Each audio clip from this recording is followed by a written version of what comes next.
Okay, I'll begin then. You know, God, we come before you with lots to consider, to talk about, and make decisions for.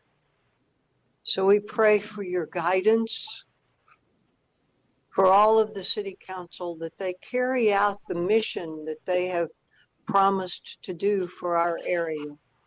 We just pray a blessing on this meeting, on our world, and always for your guidance in our lives, whatever facet that touches.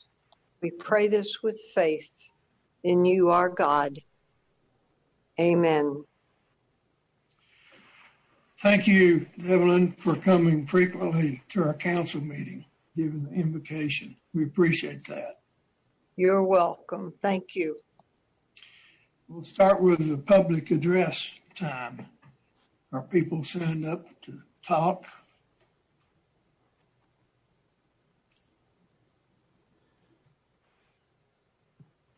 I will defer to Francis on that. Francis, do we have anybody signed up? No, sir, I have no one signed up. All right. Okay, we'll go to item 1 on the agenda. Review items for regular meeting and attachments. Is there anything in the consent items that need to come off and put on the non-consent items? Mayor Pro Tem, I do not have anything. Okay. I don't either. Okay. All right, we'll proceed to item 1B, coronavirus update. Jerry? All right. We have Casey Stoughton to give us the update and answer any questions council has. We also have, I believe, Andrew Freeman and Dr. Sauer to provide the latest update on economic assistance grants that we're working on. Casey? Yes, good morning or good afternoon. I always get those mornings and afternoons mixed up. So good morning, good afternoon. So as of today, there were a total of 7,376 cases of COVID-19 to share in Potter and Randall County. 4,654 in Potter County, 2,722 in Randall County. That is an increase in 463 cases since last Tuesday. We have a total of 6,254 recoveries, and we're up to 100 deaths reported in the community. That leaves us with 1,022 active cases. Each of the cases do represent a unique individual. The rolling 7-day average, the positivity average for Potter and Randall County is up to 25.4% from last week. And the drive-through testing positivity rate is at 18.42%, slightly down from last week. The Panhandle RAC, the 25 county region, the hospitalization percentage there is at 9.71%. And that is the percentage that the governor spoke about last week in his press conference. Local hospitalizations for COVID-19 are increasing. There are a total of 73 patients hospitalized with COVID-19 in our local hospitals for a hospitalization rate of 7.1%. Total adult bed utilization is at 73.5%. ICU utilization is at 81.5%, and ventilator use is at 48%. The public health drive-through does remain operational, so patients can continue to call 378-6300, and our call takers will screen and direct them to the test site. As we continue to see an increase in testing, we want to continue to encourage our community to wear masks, good social distancing, good hand hygiene, staying home if you're sick. Those things are all very, very important. Getting your flu shot remains important. So if you haven't had your flu shot, now is a great time to do so. If you test positive, it's imperative that you stay home and stay away from others for 10 days from the date of your test. And if you've been exposed to someone with COVID-19, you need to stay home from 14 days since the last time you saw that person. One other note that's important is September is Suicide Prevention Month. It's a time to share resources and connect friends and families, loved ones, to hope and the wonderful resources that we have here in our community. The team at the Panhandle Suicide Prevention Coalition, Amarillo Area Suicide Review Team, and the LOSS team have worked together to put together some really great community resources. Stephanie's going to pull up a billboard that we will have go live here shortly. And it's just one example of a great community resource that we have here in our community. So we're really excited about that. But I know there's lots of groups working to make sure that people have access to the resources that they need. But we appreciate Taylor Martz in communications graphics for this billboard, and so we certainly appreciate Jordan, his team, Taylor specifically did the graphics here. So we really have an amazing community, great community staff. So we couldn't say thank you enough. So Casey, I've got a couple of questions. Okay. Okay, so on the report card, it says hospitalization rate for the wide area is 9.71%. So does that equate to our 7.1% hospitalization rate that you just used, or is the way that you're figuring it for our hospitalization rate different than the area one? The state does calculate that differently. So the hospitalization rate that we have calculated since we've started calculating that is answering the question of the total number of patients who have COVID, what is the percentage of those who are hospitalized? Right. The state is calculating what percentage of people in the hospital have COVID. And so they're answering two different questions. Those are completely different questions. Yep. Yes, sir. Okay. So that's really interesting. Okay, so now that I got one that's a little bit off of this sort of, the flu shot question. So typically I don't ever take my flu shot until late October, early November, just because I know that I need to make it all the way through the spring, hopefully seeing patients and all of the other things. So I always take the flu shot anyway, just because of doing what I do. So, and I have gone ahead and I've already taken my flu shot ahead of schedule just to be safe. Am I to be a little bit worried about the spring? I don't believe so. The CDC recommends every year we get our flu shots as soon as they're available, and that generally that immunity would last for the season. If we start to see indication that it doesn't, we'll certainly communicate that out. But I think that it's really important, especially with the high numbers of transmission that we have right now, that we are protected against the flu. Flu and COVID are certainly not a good combination to have as a pair.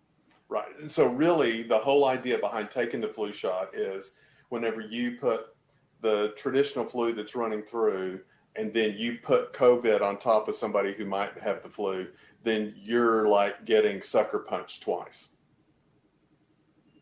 Right.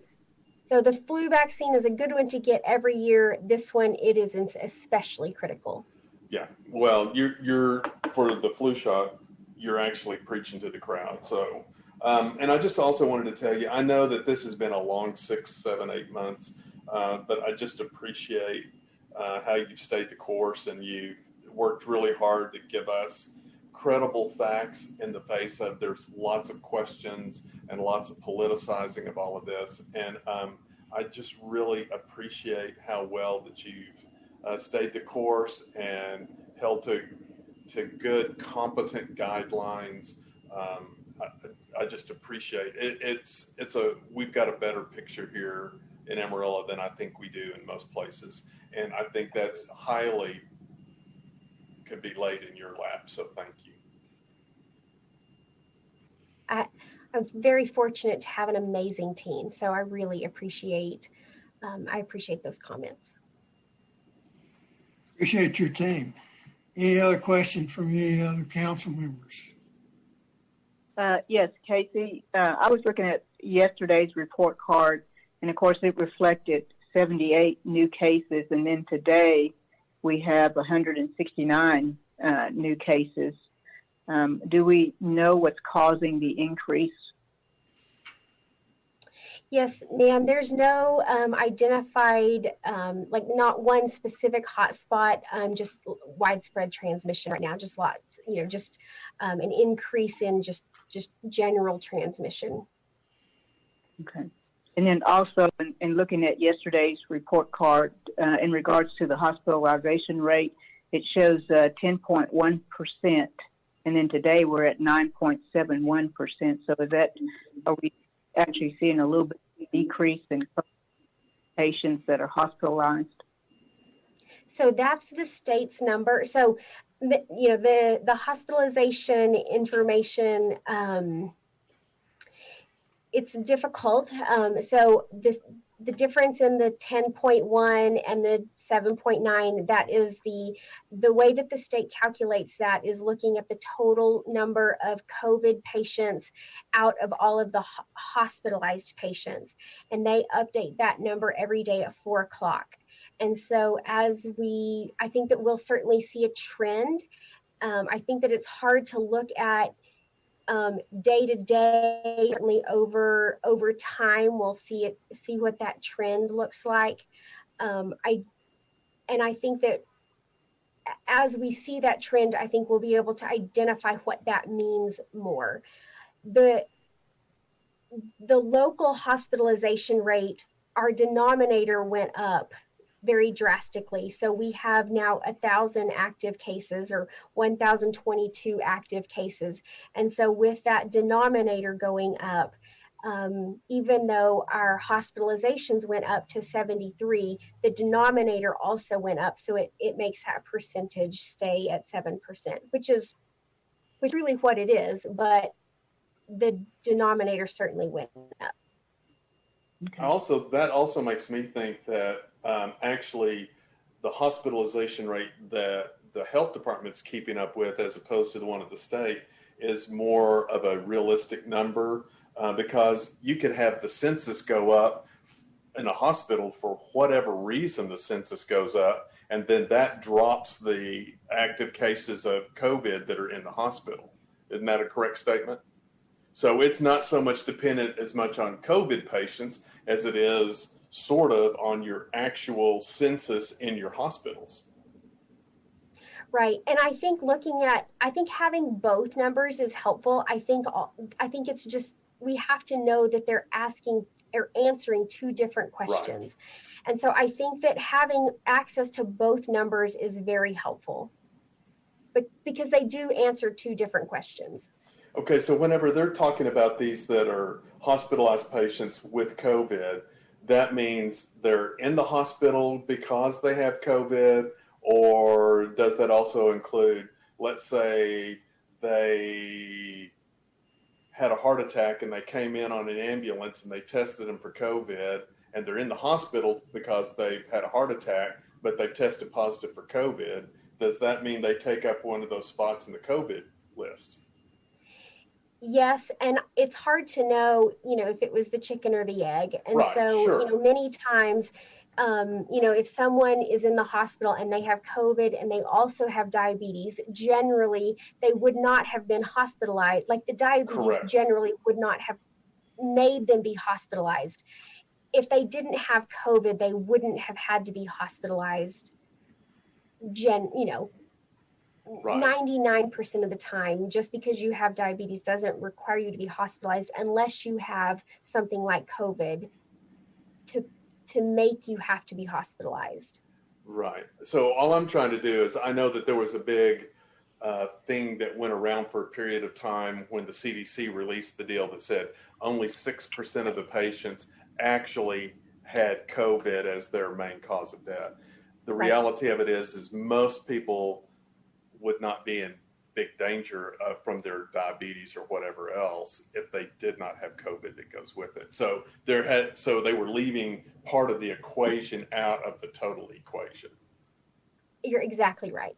So that's why I wanted to make for sure that this part of it was clear so that people understand they may have had a heart attack or they may have diabetes, but COVID may be what drove them to the hospital, that they may not have either had the diabetic coma or the heart attack because of what it does to the heart. So I just trying to kind of help clarify why some of these numbers may be what they are.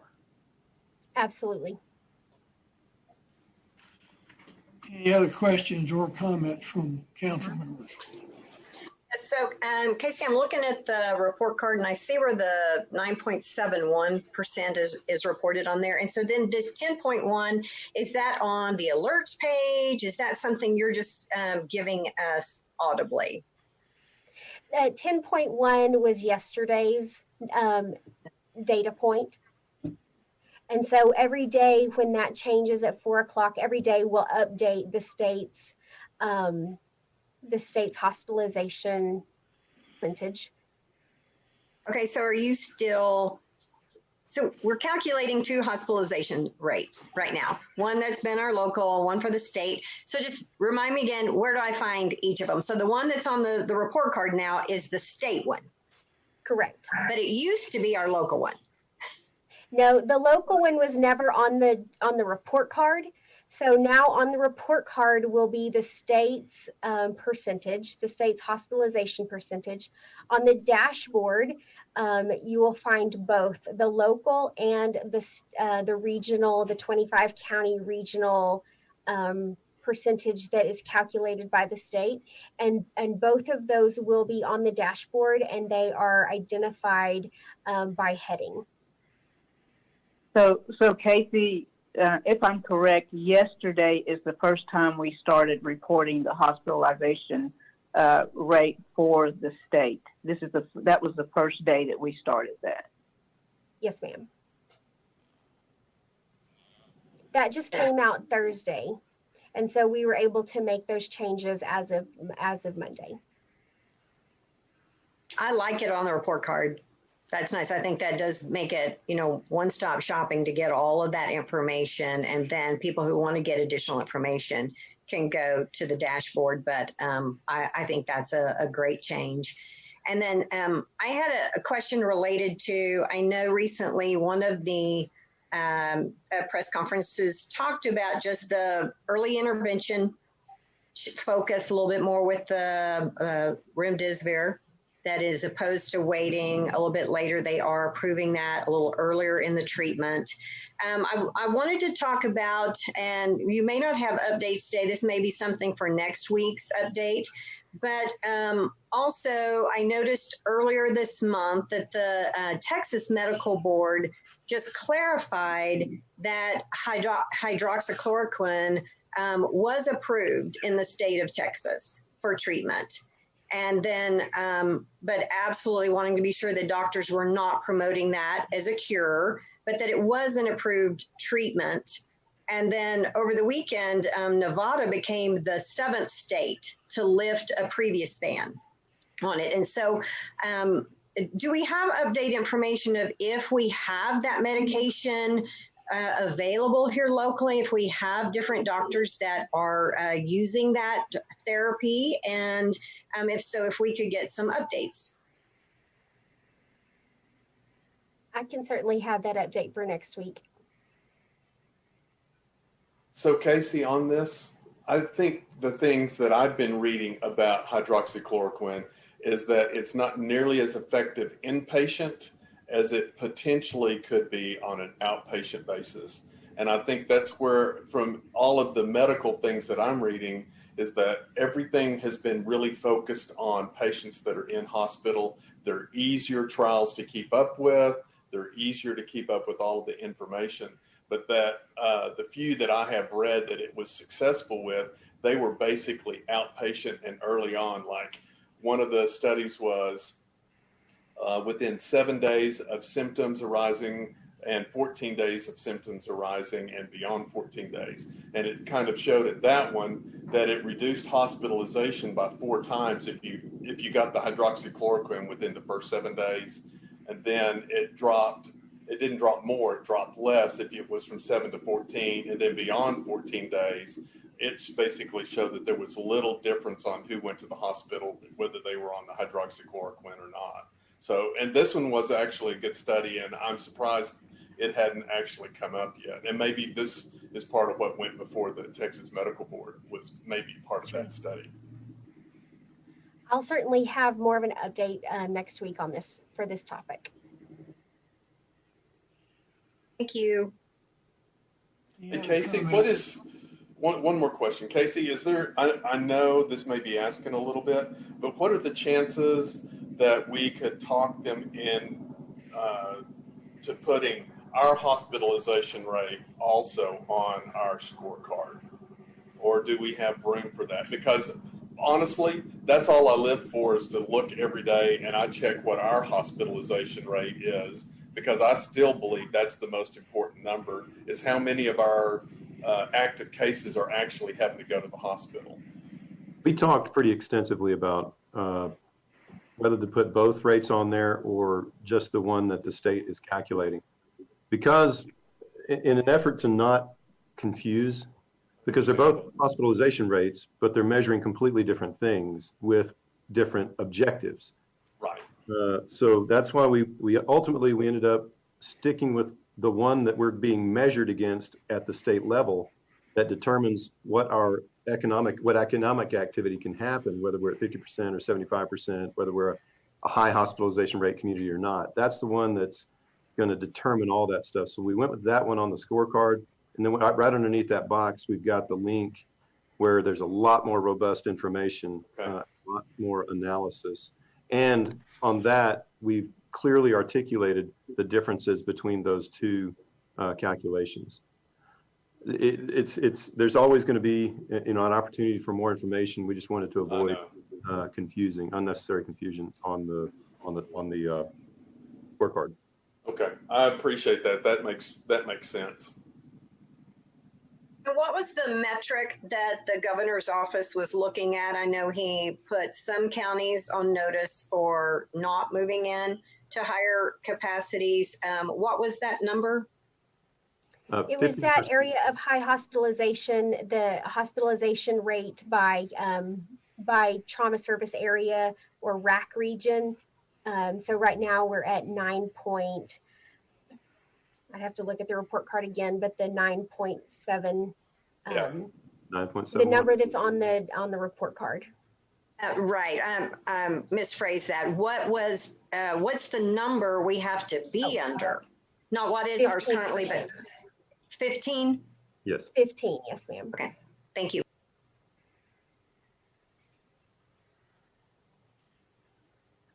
What else on this topic? Well, we have the economic information for grant assistance, if there's anything to share. Sure. Dr. Sauer had anything for us there? Yeah, I do. So it's kind of a bittersweet kind of pill, sort of. So on the grant, the $10,000 grant, the Corona Relief Virus Fund grant, we're currently, the original budget was $550,000. So we have funded 47 of those. There were 62 applications so far. So we have funded $443,500. Good to fund, pending a little bit more info, was 7, and so that's $70,000. We did not fund one request at $10,000 and requesting more info, and they're supposed to bring that back to the committee on Friday. We denied 4, and there's 3 more new applications to be talked about on Friday. So that's a total of $593,500. So that's 43 over.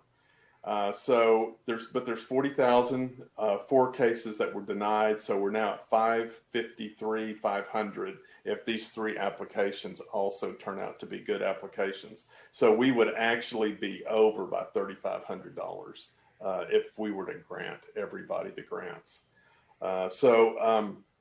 And the people, the small businesses, they've done a really great job, and I would like to say that the city staff has done an incredible job of helping them out with when we would send something back, help them answer the questions that need to be answered so that they made for sure that they had the information that needed to be on there so that we felt good about making that grant for them. So it's been, it's helping people out who really needed some help. So I'm grateful that we've had this opportunity so far to do that. On the PPE reimbursement program, we've had 78 applications so far. The total requested was $160,378, making an average request of about $2,100. And so far, there has been paid out $134,000. And there's still a few applications that are under review. Now, this PPE reimbursement program, it is still available. So if you've had to buy stuff, plexiglass, cleaning equipment, whatever, it is still available to be reimbursed if you've got the receipts, and apply for that until December the 30th. So I would say that it's been very successful so far, and I'm just really glad that we've had this opportunity to take some of this money and give it back to the community. I should also mention, as we go back to the scorecard and the state hospitalization rate, for us to move into an area of high hospitalization, we have to exceed that 15% rate for 7 consecutive days. And if we do go into that high hospitalization area category, to come down, we have to be below 15% for 7 consecutive days. So that's the metric there. So it's possible to see us exceed that 15% for a day or two and not move into the high hospitalization category. Yeah, I really think the governors and who all have made this decision have been very generous with giving us the opportunity to stay in an open position. Now that we've got to move into that position, I'm hoping that 7 days would be pretty hard to come by at above 15%.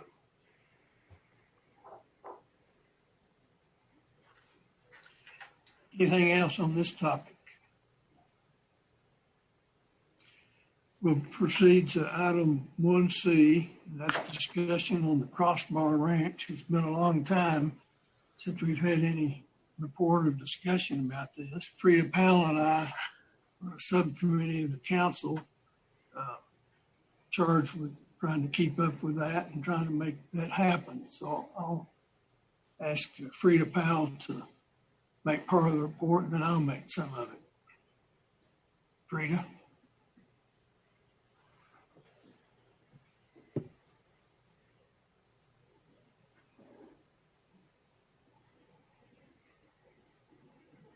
Frida, you we ready? can't hear you.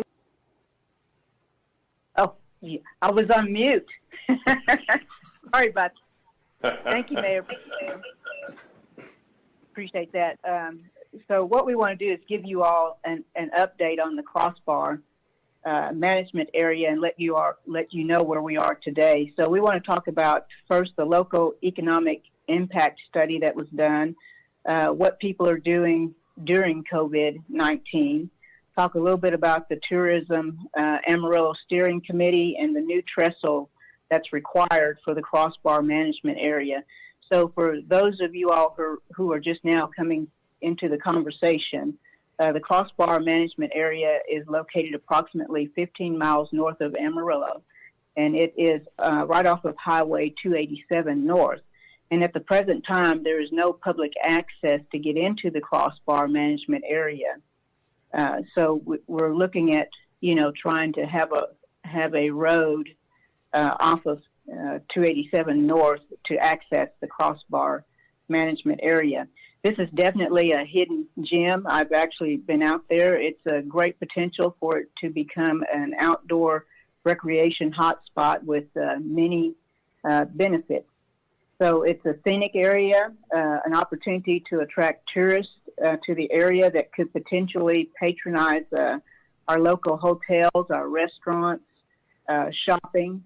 I would definitely say that the timing is perfect. The visitors, and we would be looking at non-local visitors that would be coming to our area. They could hike, they could mountain bike, they could horseback ride, they could do cross-country running, camping. So there's all sorts of opportunities.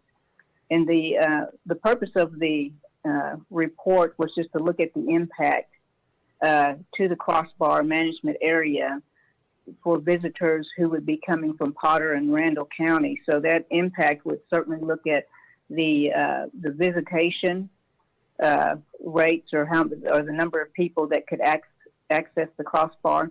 Look at spending, as well as the economy-wide effects of people just coming to the area. So right off the bat, the first year we could potentially see like 100,000 visitors that would come.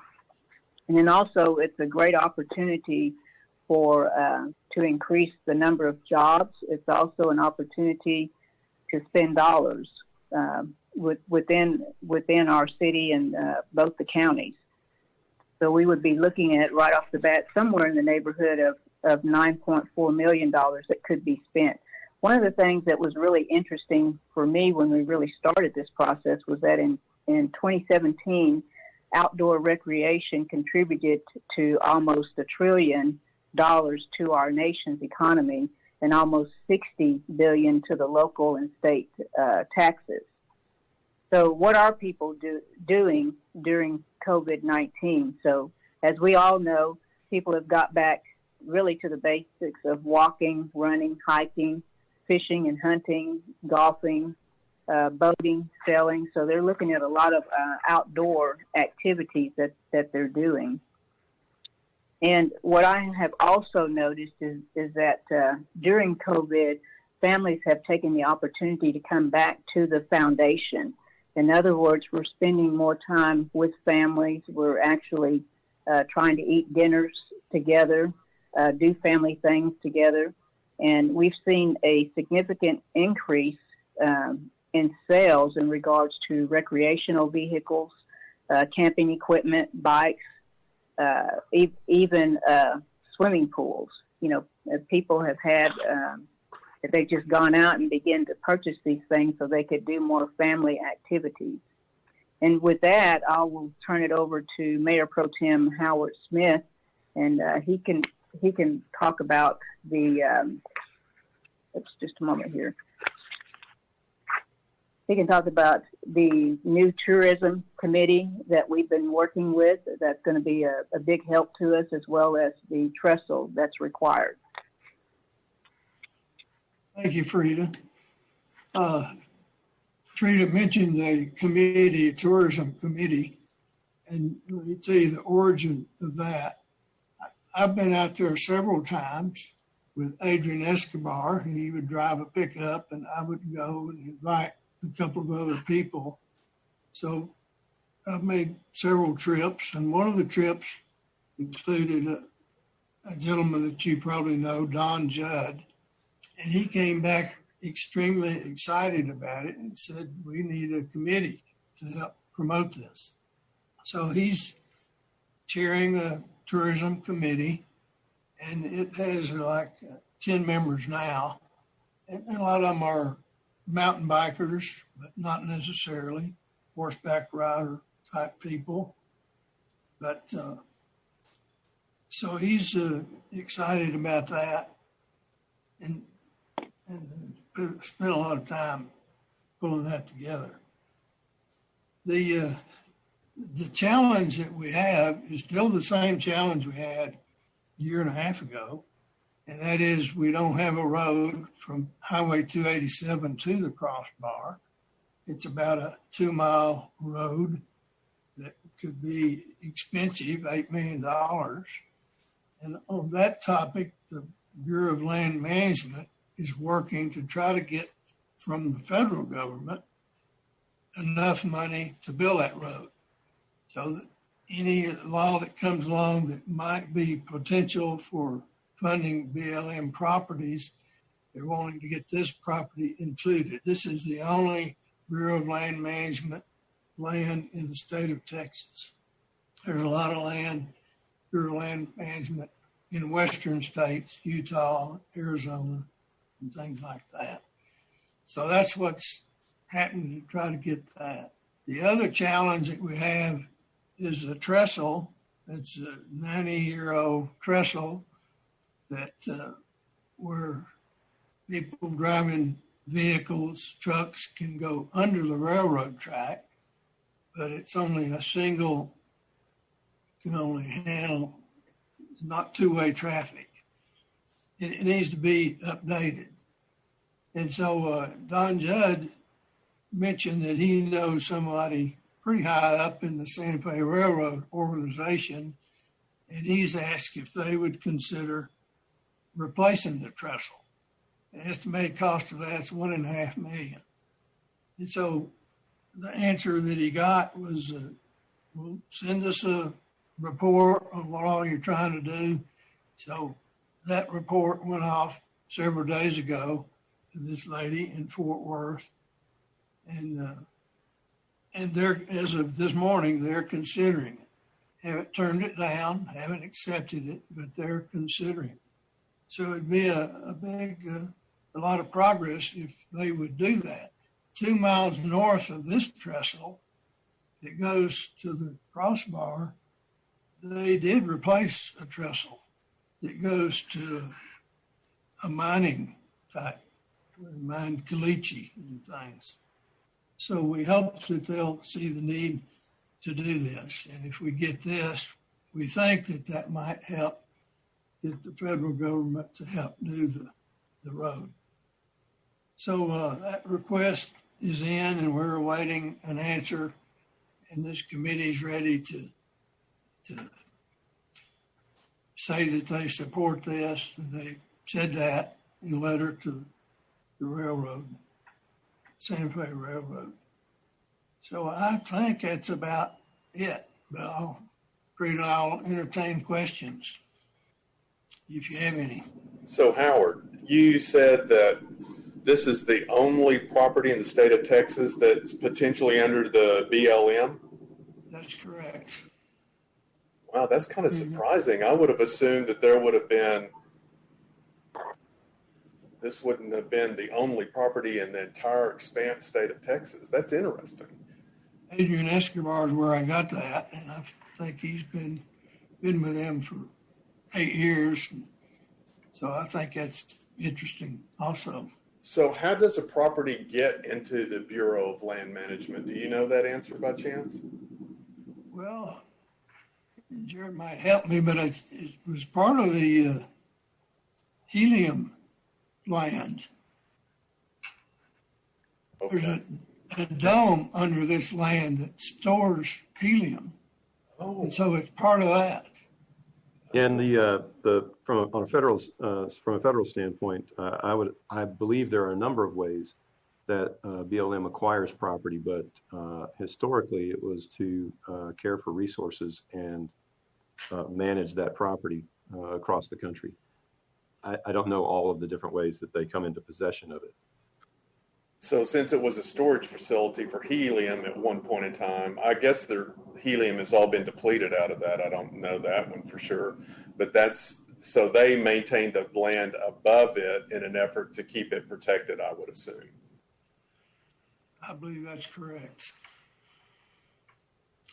Other questions? So y'all get it? Go ahead, Wayne. Can you talk a little bit about the tourism committee and kind of their vision and how that, are you picturing that committee trying to coordinate with our Convention and Visitors Bureau that oversees tourism in our area, or what's their mission? They could coordinate here locally with the Convention and Visitor Bureau, but also we would call on them to help lobby the legislature, if need be, to get a law passed where there would be money to build the road. Well, that's a good intro to my second question, because I was going to suggest that someone from the committee reach out to our congressional candidates both our Republican and Democrat congressional candidates, that one of them is going to be elected here in just a few weeks. And it would be good to have them briefed on this project and get them up to date, because we absolutely need a voice in Washington if that's where we're looking for a need on that $8 million. That is being worked on. What's his name? Jackson is one will be voted on. Ronnie Jackson and Gus Trujillo. Yeah, Ronnie Jackson, I know, has been out there. He's toured the facility. I understand he's excited about it. And so he doesn't need a tour, but we need to get with him and tell him what he can do if he wins. Mm-hmm. Good point. Other questions or comments? If we can get this to happen, it'll help get more people staying in hotels and going out to eat here. Do you have something else, Elaine? No, I was just kind of going to say maybe the tourism committee could also be like tourism and financial fundraising committee. See if they are interested in that additional tagline to their goal and mission statement. Right. Anything else you have, Frida? No, Mayor Pro Tem, I don't have anything else to add. Thank you. If not, then we'll move on to the next item, and that's item 1D, request future agenda items and report from city manager. Anything? No, sir, I don't have anything at the moment. Okay, we'll go to the consent item. There's a long list of consent items, A through S. And so I would entertain a motion to approve those. Mayor Pro Tem, I move to approve the consent agenda as presented. Second. Motion's made and seconded to approve the consent items. Any other discussion? All those in favor, raise your right hand. Motion passes 4-0. Then we're to the non-consent items, and there's several of those. Non-consent item part A. Turn this over to the city manager. Right, Mayor Pro Tem Smith, this is a public hearing consideration of a rezoning ordinance. This location is inside tiers number 2 on the very west side. And to present the item, got Andrew Freeman. This will be for fueling and retail. Andrew. Myself unmuted there. Okay. Good afternoon. So yes, this is a public hearing and first reading of ordinance number 7885. The purpose of this ordinance is a request for vacation of a 20-foot alley and a 30-foot alley in the Sunrise Edition Unit number 2, which I'll show you. No, this is the right one. It's vacation for that same project, though, right, Andrew? Yes, sir. Yes, sir. Absolutely. So it's on the far west side of the tiers number 2 zone at Eastern Street and Interstate 40. The applicant is the Sam Russell Trust. It was heard by the Planning and Zoning Commission during their September meeting. It was unanimously recommended for approval. Here's an exhibit of the site. You can see it's got an alley on the west side here, and then on the south side, the applicant actually owns all of this area here. One thing we had to look for with this request is that it was going to create a dead-end alley scenario for the 2 properties next door. So they were required to negotiate a public egress agreement, which has been approved and documented. They were also required to produce an appraisal for the property that would be vacated. That came out to around $1,800 for fair market value, but that's typically not required if they are also going to have to move utilities and put easements in place for those new utilities, which they are, and it's going to cost over $150,000. So there is no requirement for the fair market value. But ultimately, as Jared mentioned, this is to create a new consolidated site for a convenience store type project. So with that said, I'm happy to answer any questions, but this is also a public hearing. Any questions before we have the public hearing? Okay, this is first reading, and I'll open the public hearing for anybody who wants to speak for, against, or on this topic. Anybody to speak? If you would like to speak on this topic, please press *9 on your telephone or click the raise hand button in your Zoom app. Mayor Pro Tem, I'm not seeing anybody that wishes to speak. Okay, we'll proceed on. If there's time for other discussion or any discussion, or I would entertain a motion. Okay, Mayor Pro Tem, we need to close the public hearing. That's a good idea. It's hereby closed. Thank you. Councilmember Hayes, did you have a comment? Yes, Andrew, can you explain the public ingress egress easement, what that actually means for, are they allowing them to come across their property in the future? Or just Yes, clarify typically that? it's mainly for trash trucks to be able to access those homes and be able to continue through the site. So they will be able to access onto that property and be able to get to the other side. Thanks. Yes, ma'am.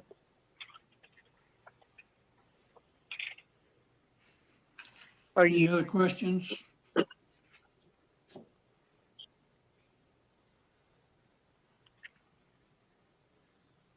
Anybody have a motion? Yes, sir. Mayor Pro Tem, I move to adopt ordinance number 7885 in the vicinity of Eastern Street and Interstate I-40. Second. Motion on the floor is seconded. Any other discussion? All those in favor of the motion, raise your right hand. Can't see all the hands, but everybody was for it. Yes, this is Frida, and I have my hand raised. Okay. All right, that motion passes. Item B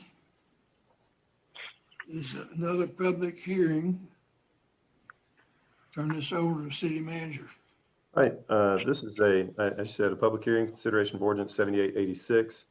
Apologize for misstating the rezoning versus alley issue on the last item, but this is a rezoning of 17 acres. It's the next area to be developed inside Heritage Hills. Andrew Freeman's here to present the item. Andrew? Yes, sir. So this is in the vicinity of Heritage Hills Parkway and Tradition Parkway. The applicant is Pega Development LLC.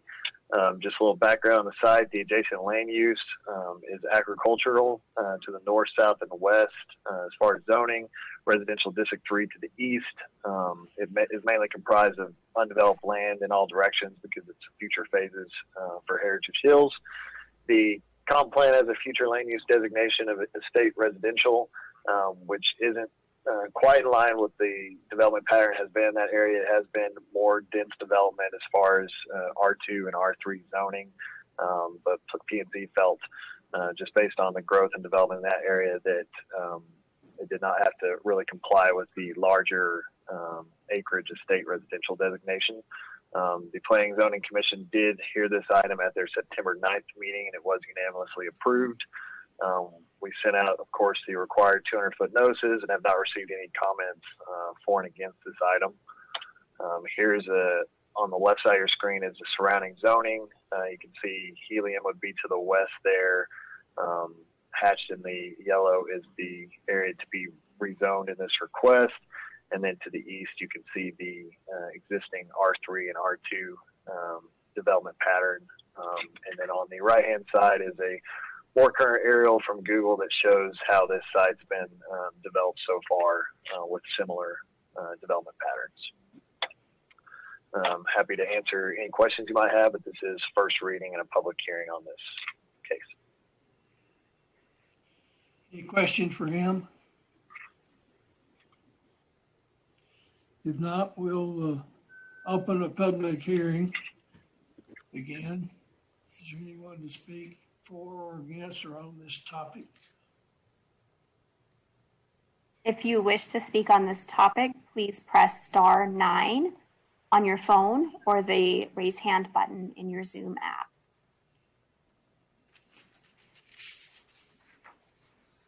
I do not see anybody wishing to speak at this time.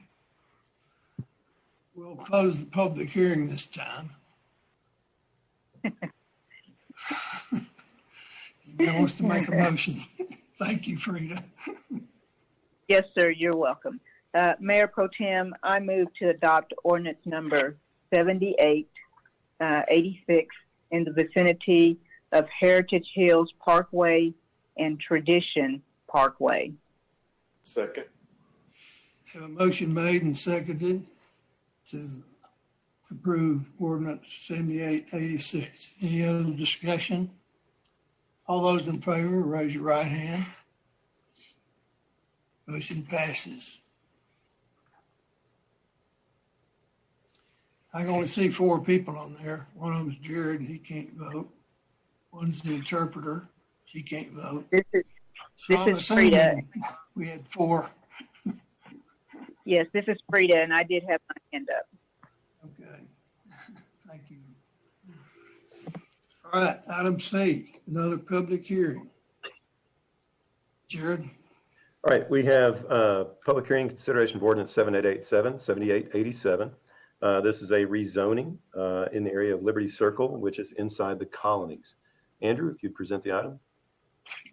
Yes, sir. So this is a zoning request in the middle of the colonies. It's rezoning from a plan development and a residential 1 district into an amended plan development, basically taking these remaining 16 lots and allowing similar reduction of lot coverage in the front yard, or increasing the lot coverage and reducing the front yard setback, similar to the PD to the west that's already in place, and allow them to continue developing in that pattern. There's multiple applicants because this is under construction now with multiple builders that are involved in requesting this change. The adjacent zoning, again, is planned development to the west, and then it's got residential district 1 to the north, east, and south. And then the land uses consist of residential in all directions, developed and undeveloped tracts. The future land use designation is a little unique, that it's indicated as parks recreation. This is due to the fact that in the past, when the colonies was being developed, that it was proposed for an AISD school site. So that's why it received that designation. But after that occurred and the school site wasn't built, it was sold to private developers for development. So now it's developing in a similar pattern as the rest of the colonies. The Planning and Zoning Commission took action on this item at their September 9th meeting and recommended unanimous approval. Here's a screenshot of the current zoning in the area. Highlighted there in the middle are those 16 lots, and to the west is the existing PD, so you can see where it falls in line with that pattern. All of these homes are being built in a similar style, patio garden homes with reduced setbacks. And then to the right, you can see some of the existing development that's occurred. I'm happy to answer any questions you might have. Any questions for him? Thank you. We'll have another public hearing. We'll open the public hearing if anyone wants to speak for, against, or on this item. As a reminder, please press star 9 on your telephone or press the raise hand button in your Zoom app if you wish to make comments. We do not have anybody wishing to make comments at this time. We will close the public hearing, and I would entertain a motion. Yes, Mayor Pro Tem, I move to adopt ordinance number 7887 in the vicinity of Liberty Circle North and Wesley Road. Second. Motion made and seconded.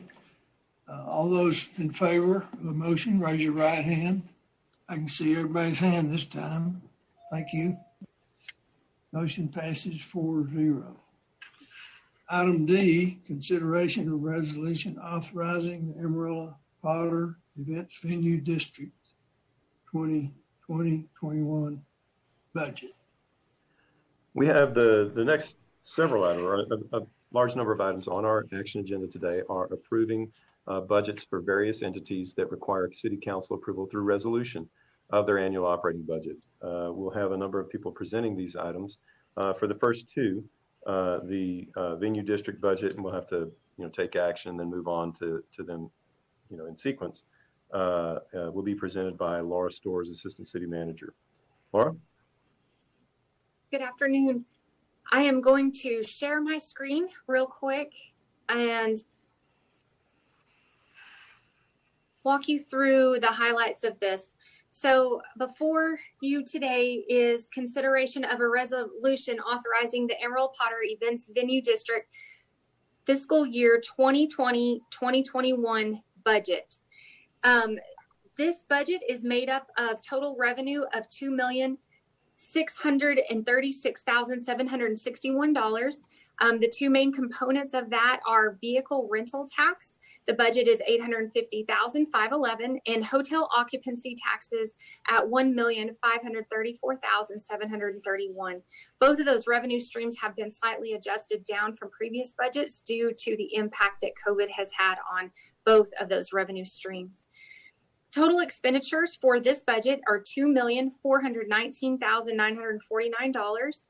The major components of the expense budget is, the first one is the tri-state lease improvements out in the area covered by the venue district is $239,130. There is a tri-state management contract that is paid annually that is made up of $500,000 for the management contract and then $60,000 for insurance. The next item is the Civic Center management contract. That's an annual contract as well that is paid at $398,004. There are dollars set aside to help with event development out at the Amarillo National Center, and the budget for this upcoming year is $200,000. And then the last major component is debt service, budgeted at $862,165. There are two outstanding debt issuances associated with the Amarillo Potter Events Venue District.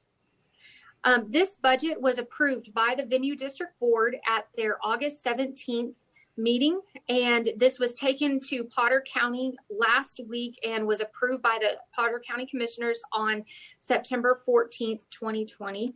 And so now we have brought it here for Council's final approval on this budget. Are there any questions I can answer related to this budget? Laura, on that debt, what's the maturity on those two debt issuances?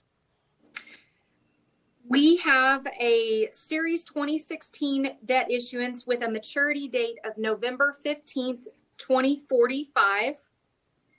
And then we have a Series 2009 issuance, and the final maturity on that one is November 15th of 2028.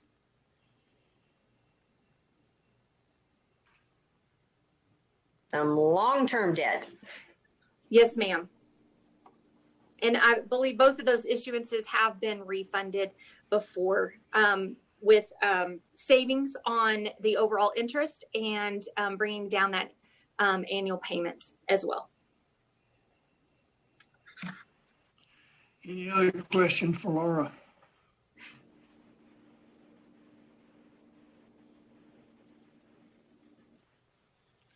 If not, I would entertain a motion.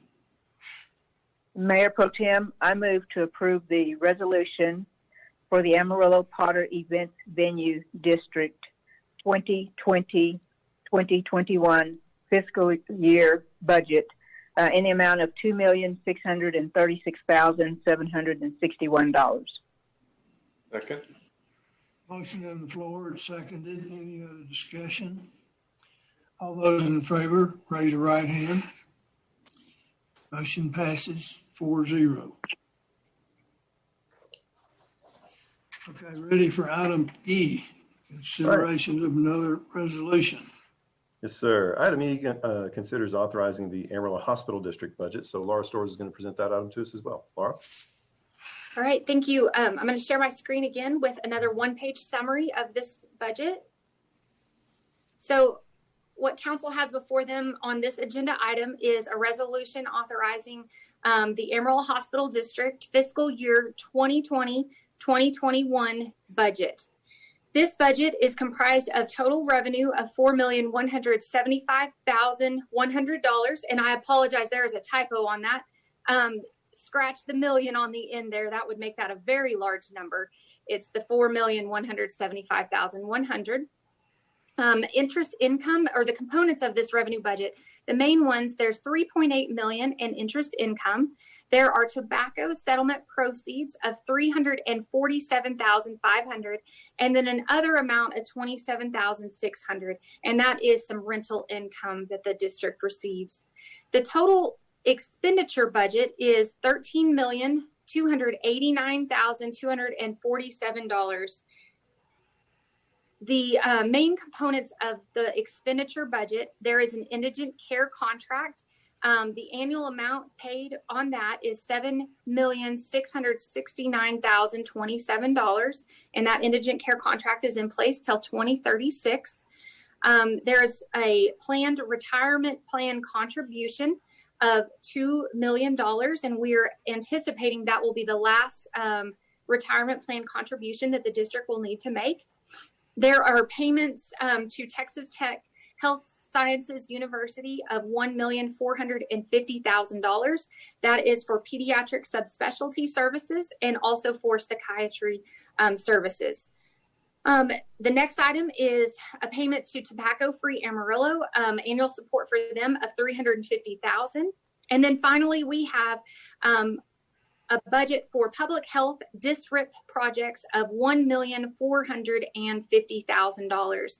And that is probably a maximum amount. There's a chance that it may come in below that budget. And that's the total overall Amarillo Hospital District operating budget.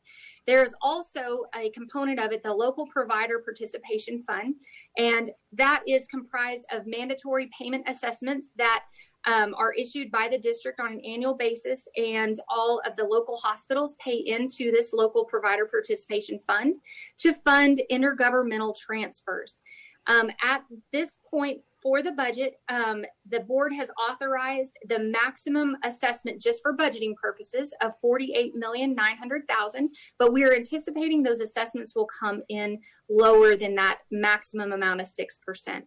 And then the intergovernmental transfers, this would be the maximum amount that we would pay out, would be $57,450,000. And those intergovernmental transfers will all be based on the level that those mandatory payment assessments are issued at for this upcoming year.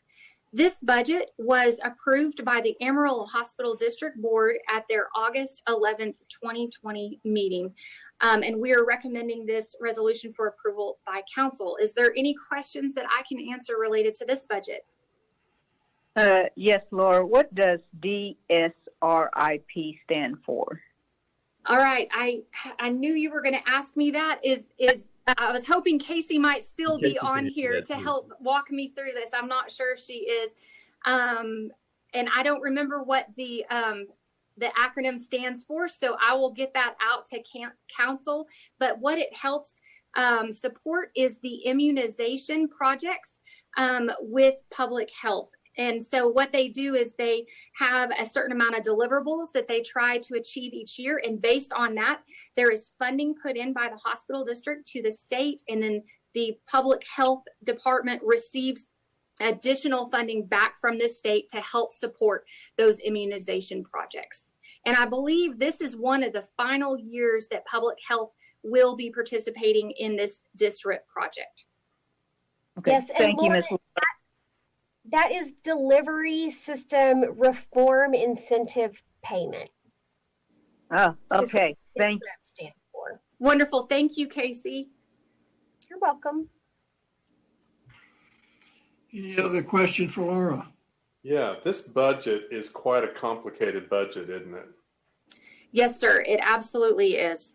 Because there's lots of money coming in and going out from different entities to cover really indigent care and those kind of projects that we have since the hospital was sold way back? I assume what was it, 2005 or 6?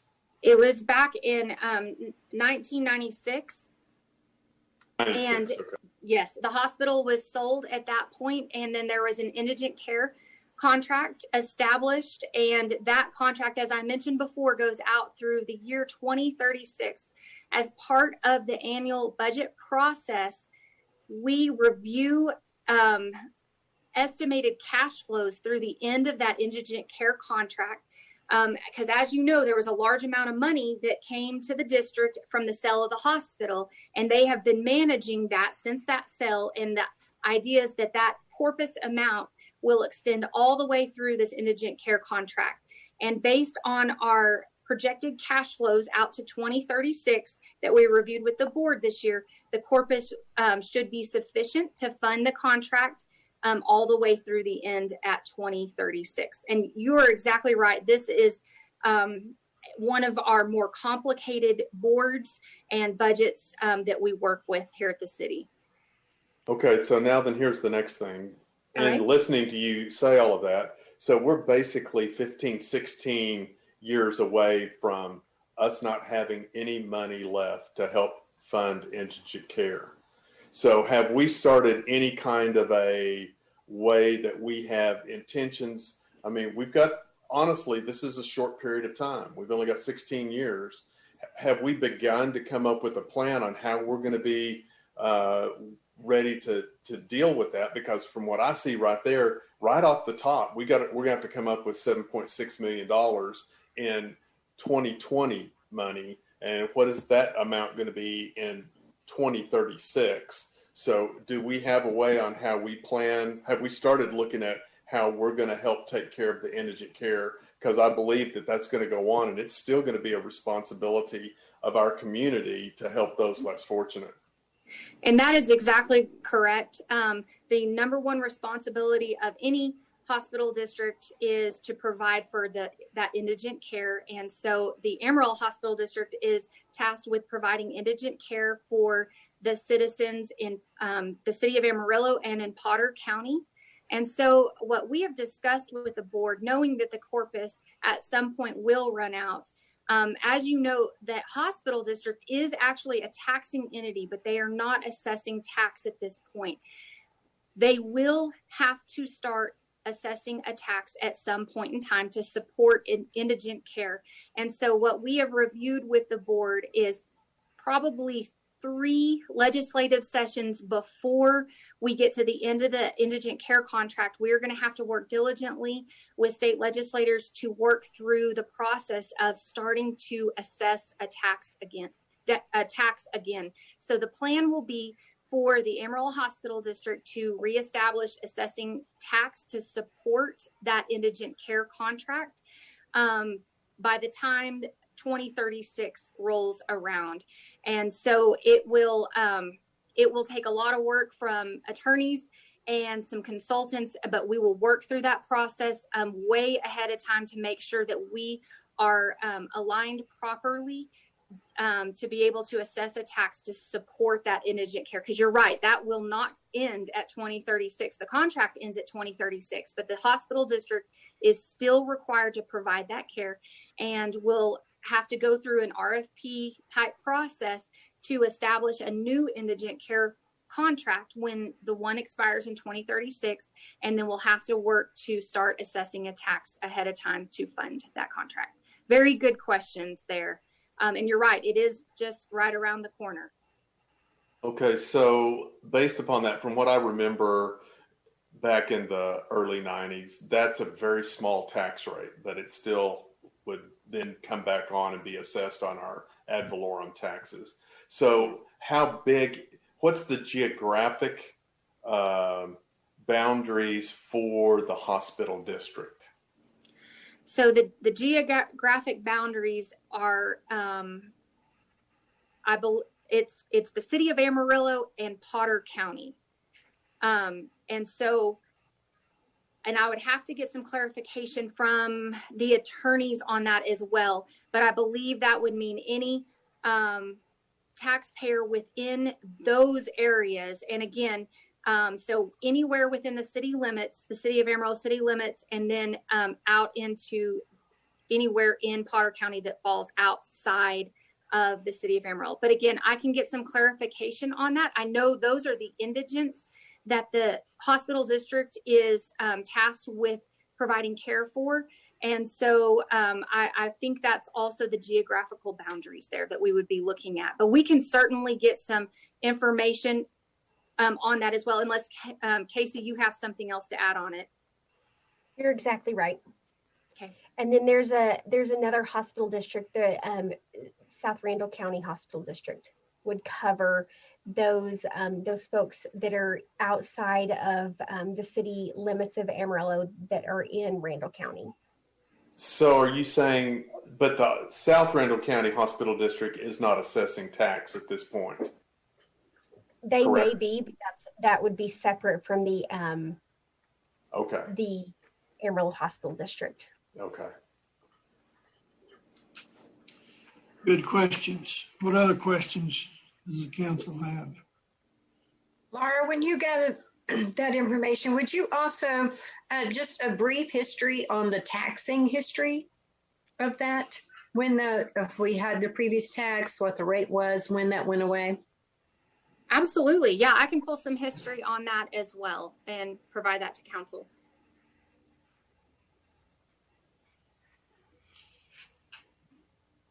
What else on this topic?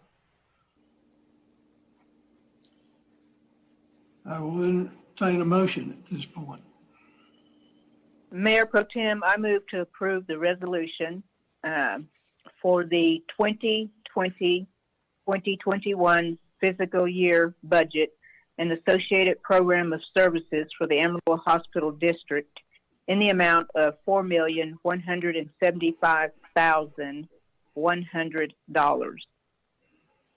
Second. Motion is made and seconded. Any other discussion? All those in favor, raise your right hand. Motion passes 4-0. Okay, item F, we're moving right along. Consideration of another resolution. Yes, sir. This would authorize the Center City Tiers Number 1 budget. So to present this item, we have Andrew Freeman. Yes, sir. So we'll go to a much more straightforward budget than the last one. So this is for the Center City Tax Increment Reinvestment Zone Number 1 budget. Just a few of the brief highlights. They had revenues coming in of $1,477,000 and total expenses of $1,473,000. The major line items that they're focusing on this year is the wayfinding project. They've allocated additional $400,000 to go toward that project, which is hopefully going to be enough to get them through to installing signage once the design process is completed. And based on the growth in downtown, they were also able to still allocate $100,000 for community projects and $100,000 for Center City. And those two line items typically go to streetscape improvements. Part of that is coordinated with Beth Duke at Center City with her facade grants, and the other $100,000 is allocated by the Tiers Number 1 board. Another large part of the expenses go toward the rebates that have been approved for all the different projects downtown. That's approximately $561,000, and then there's debt service payments of $286,000. I also wanted to point out the growth of the zone since 2006. The base value was $139.5 million, and then the current 2020 value is $251 million, which is an increase of 80% over 14 years. So it's performing very well.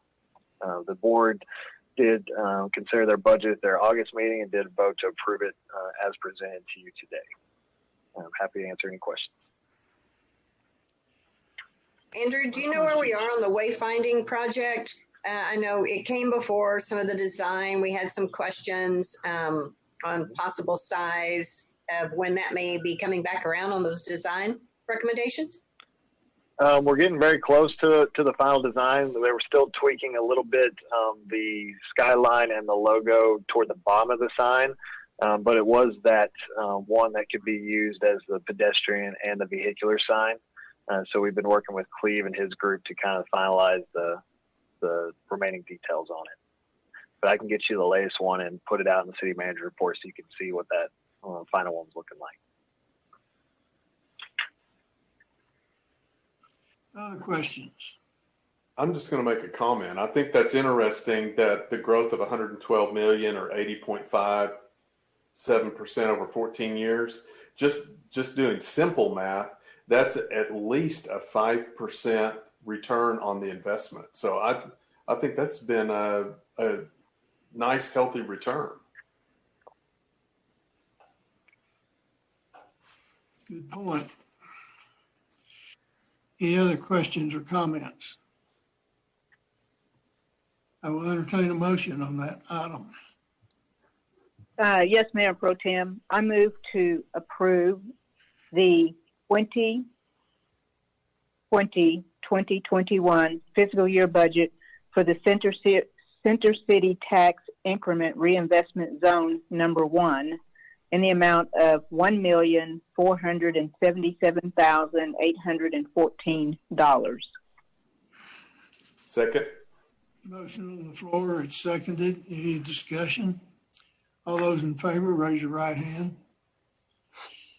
Motion passes 4-0. Okay, item G, consideration of another resolution. Yes, sir. This will be to consider and tiers number 2, East Gateway tiers. Andrew? Yes, sir. So the highlights on tiers number 2, of course, it was created in, sorry, I had a typo there. It's actually 2016, not 2006.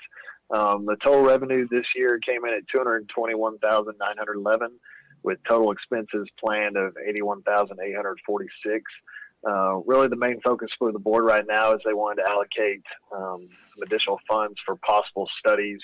They've completed a couple of studies with Brailsford and Dunleavy, and also with Lavin here locally. So they wanted to have that ability in case an additional study was needed this year. There are currently a couple additional projects with the Toot and Totem Travel Center, as well as another hotel being built in the zone that aren't currently reflected in these new taxable values quite yet. But it has gone from 2016 to from 39.8 million to 2020 at 57 million. Or a growth of 17.2 million or 43% over a 4-year time span. A lot of that was being able to capture those 2 hotels that came online just before the base value was set, or right after the base value was set, and then the growth has continued with the hotels coming online. Happy to answer any questions you might have, but the board did recommend approval of this budget during their August meeting as well. I would be curious to know, 17 million in the last 4 years. And if we were looking back at the previous 5 or 10-year period, how much, if any, growth and values was in that area? And so if you happen to locate that, Andrew, just a quick email or something to just see the impact that the incentives are having on attracting development into the area. Sure. We're actually working on that right now because we still are needing to bring back the expansion of the boundary, which will include revising the finance and project plan, and we've got some of that information included in that document, so we can get that to you. Thank you. You're welcome. Other questions? I would entertain a motion. Yes, Mayor. I'm sorry, was there another comment? Yes, Mayor Pro Tem.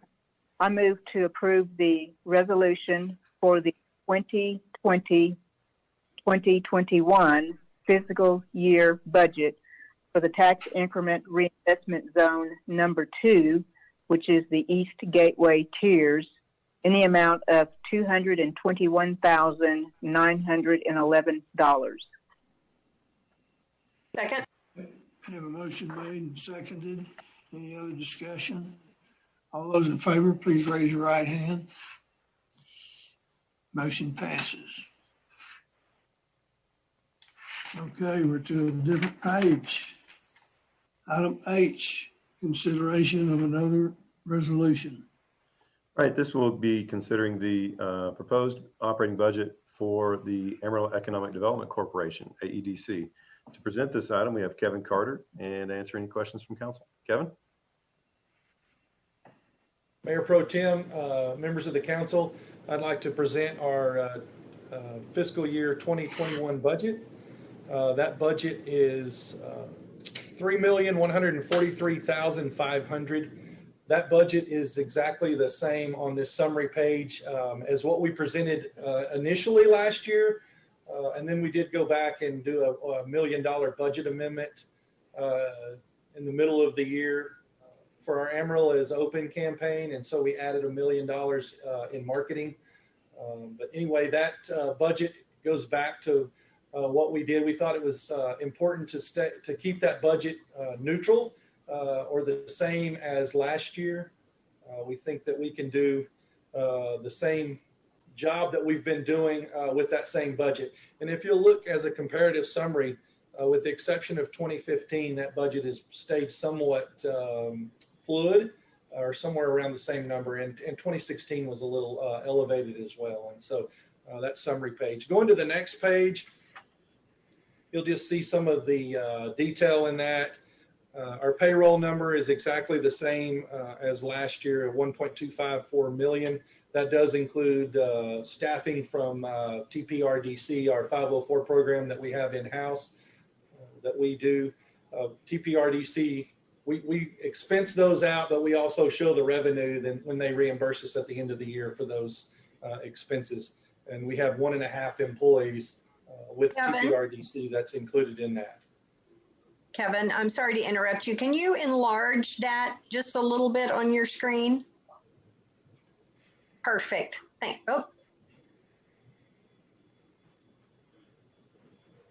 Thank you. That looks great. Anyway, our personnel will stay the same, $1.254,700,000. Operations exactly the same. Just a few of those numbers look differently than last year. We just moved some of the numbers are not the same, but the same total operation budget of $337,000 with AEDC, and then $51,800 in operations for TPRDC for a total of $388,800. And so our total administrative budget's $1,643,500,000. And then we get to our marketing budget. That number stayed the same at $700,000 the same as we've had, I believe, the last 2 years. I do want to go back to personnel and that $1.254 million. We have been, since I've been here, we've been kind of understaffed. And I do want to announce that we are fully staffed, or will be as of October 5th. We made one hire August 5th. That was Holly Hawkins that came over as our director of development. And October 5th, I'm happy to announce that Paul Simpson from Congressman Thornberry's office will take our role as Director of Business Retention and Expansion. So I'm really excited about those two hires, and that gets us fully staffed. And so those fully staffed positions are included in that personnel budget as well. Like I said, marketing budget is $700,000. So total operation with administrative and marketing gets us to $2,343,500. In our project support, there is a little bit of a change down there, not much. The first 5 numbers are exactly the same. One thing that you'll see new on here is the WT Enterprise Center Accelerator Program sponsorship of $25,000. That's something new. The council, our board and council approved a location incentive agreement with the West Texas Enterprise Center to promote the new accelerator program. The Enterprise Center came to us about, I would say, 60 days ago and said that they did not need all of the location incentive agreement and wanted to wish to end that location incentive agreement. We had initially given them $50,000 up front to start that, and then we're due to pay $150,000 out, I think, in the last 45 days. They did not take that payment, and are not going to take the next 2 payments. Instead, they're going to a sponsorship model, And so we will not be, there's $550,000 on that location incentive agreement that we will not pay out. Instead, we will be a sponsor of the Enterprise Center's Accelerator Program instead of a location incentive agreement. We do have the formal paperwork to end that LIA, and so just wanted to let you know of that change in that. I want to say how proud I am that WT came to us and told us that they're still going to operate the program. It just didn't take as much money to operate the program as they thought. I still think it's going to be successful. I know their pitch night is, I'm going to put a plug in for their pitch night this Thursday night at Hodgetown at 6:30, I believe. And so, but anyway, I'm very excited that WT came to us with that. We still want to be a part of that. And so we've moved that $25,000 that we're going to sponsorship into this project support. And then we've got $500,000 of business park infrastructure improvements that we want to make into the 4 parks that we currently own. Our board did approve this budget on August the 24th by a 4-0 vote. Would certainly answer any questions. What questions do you have for Kevin?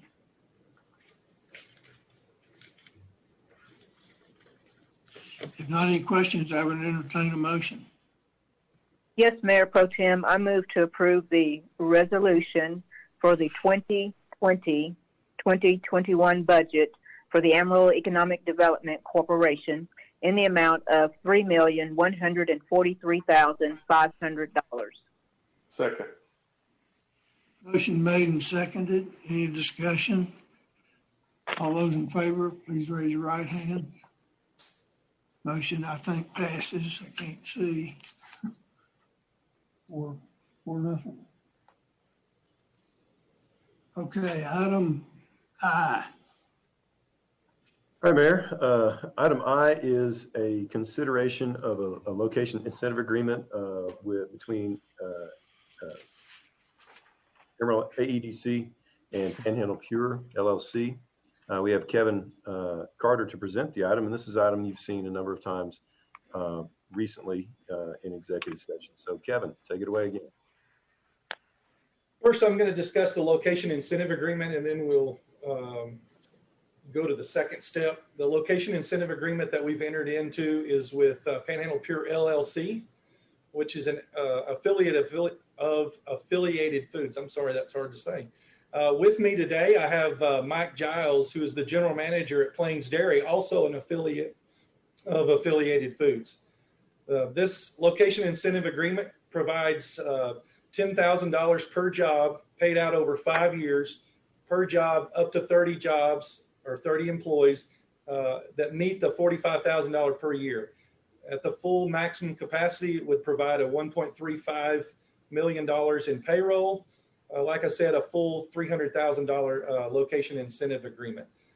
That location incentive agreement pays for those employees. Panhandle Pure is a new affiliate of Affiliated Foods. And the second part that I'm going to talk about, I'll go into much further detail, but they are taking an existing building and creating a new entity for Affiliated Foods.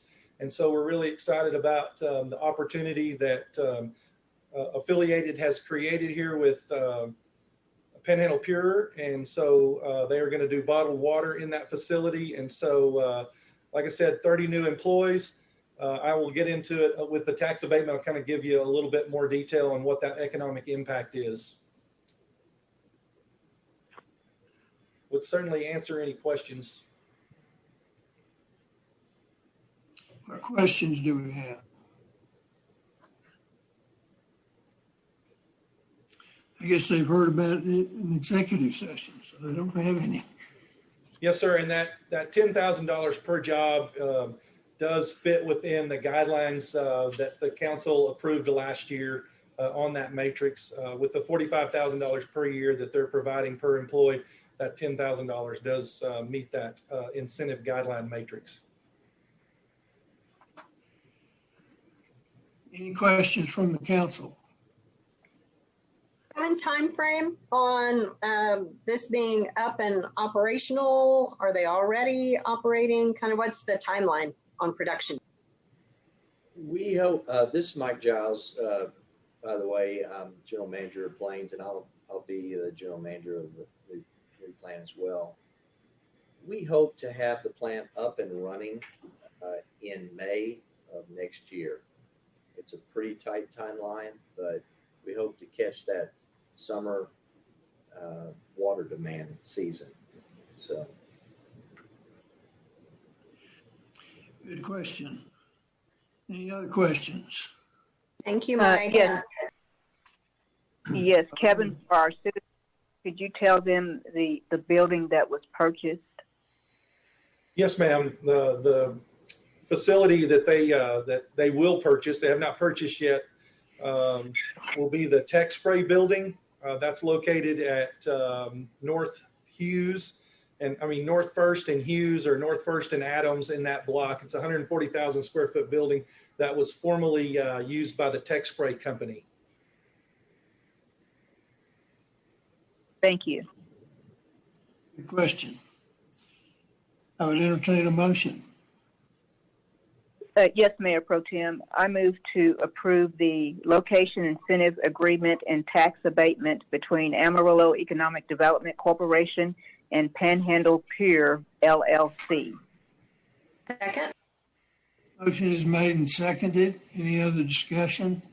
All those in favor, raise your right hand. Motion passes. I think 4-0. Bring it on. I need to drink more water. And Mr. City Manager, yes, sir. Or do we need to? Does that need to be in two different motions, since those are two different items? With the location incentive agreement being one and the tax abatement being the other, Yes, can we those did. be approved at the same time? Yeah, well, let's go ahead and take them separately. Okay. So, Councilor Powell, can you restate what your motion was, just so I have it all down? Okay, so the way we have it in the agenda, Mr. City Manager, is the location incentive agreement and the tax abatement between Amarillo Economic Development Corporation and Panhandle Pier LLC. And I'm going to defer to the city attorney. Normally, in a situation like this, I err on the most conservative way forward that makes sure we nail it all, and we take two separate. But it appears to be good the way you've done it. Brian, do you have any issues there? No. Okay, then we're good. So, Do I need to present you want me to present the tax abatement as well then? Yes. Okay. Fire Stephanie, away. would you load that up for me? I'm so sorry.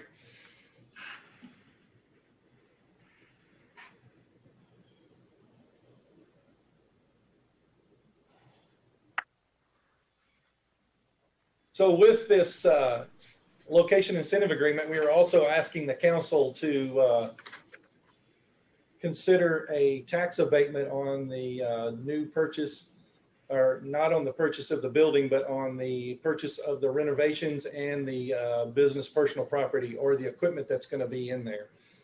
As previously stated, that we're going to be doing a $10,000 per job incentive. That building is approximately 140,000 square foot of manufacturing space on 5.3 acres at Northwest 1st and North Hughes Street. They're going to spend $7.5 million in new capital expenditures and up to 30 new positions with that. As you can see on the chart before you, the benefits to the city of Amarillo, even given that 9-year 90% abatement, that would just be on the new $7.5 million in expenditures. That building is currently paying taxes on the building, and that would continue as well. This abatement is only on the new expenditure. We use impact data source to put together our impact numbers. Just to the city of Amarillo, the overall net benefit over a 20-year period is $624,000 net benefit to the community. Just to the city of Amarillo. It doesn't count the county net benefit and the school district net benefit, and to Amarillo College.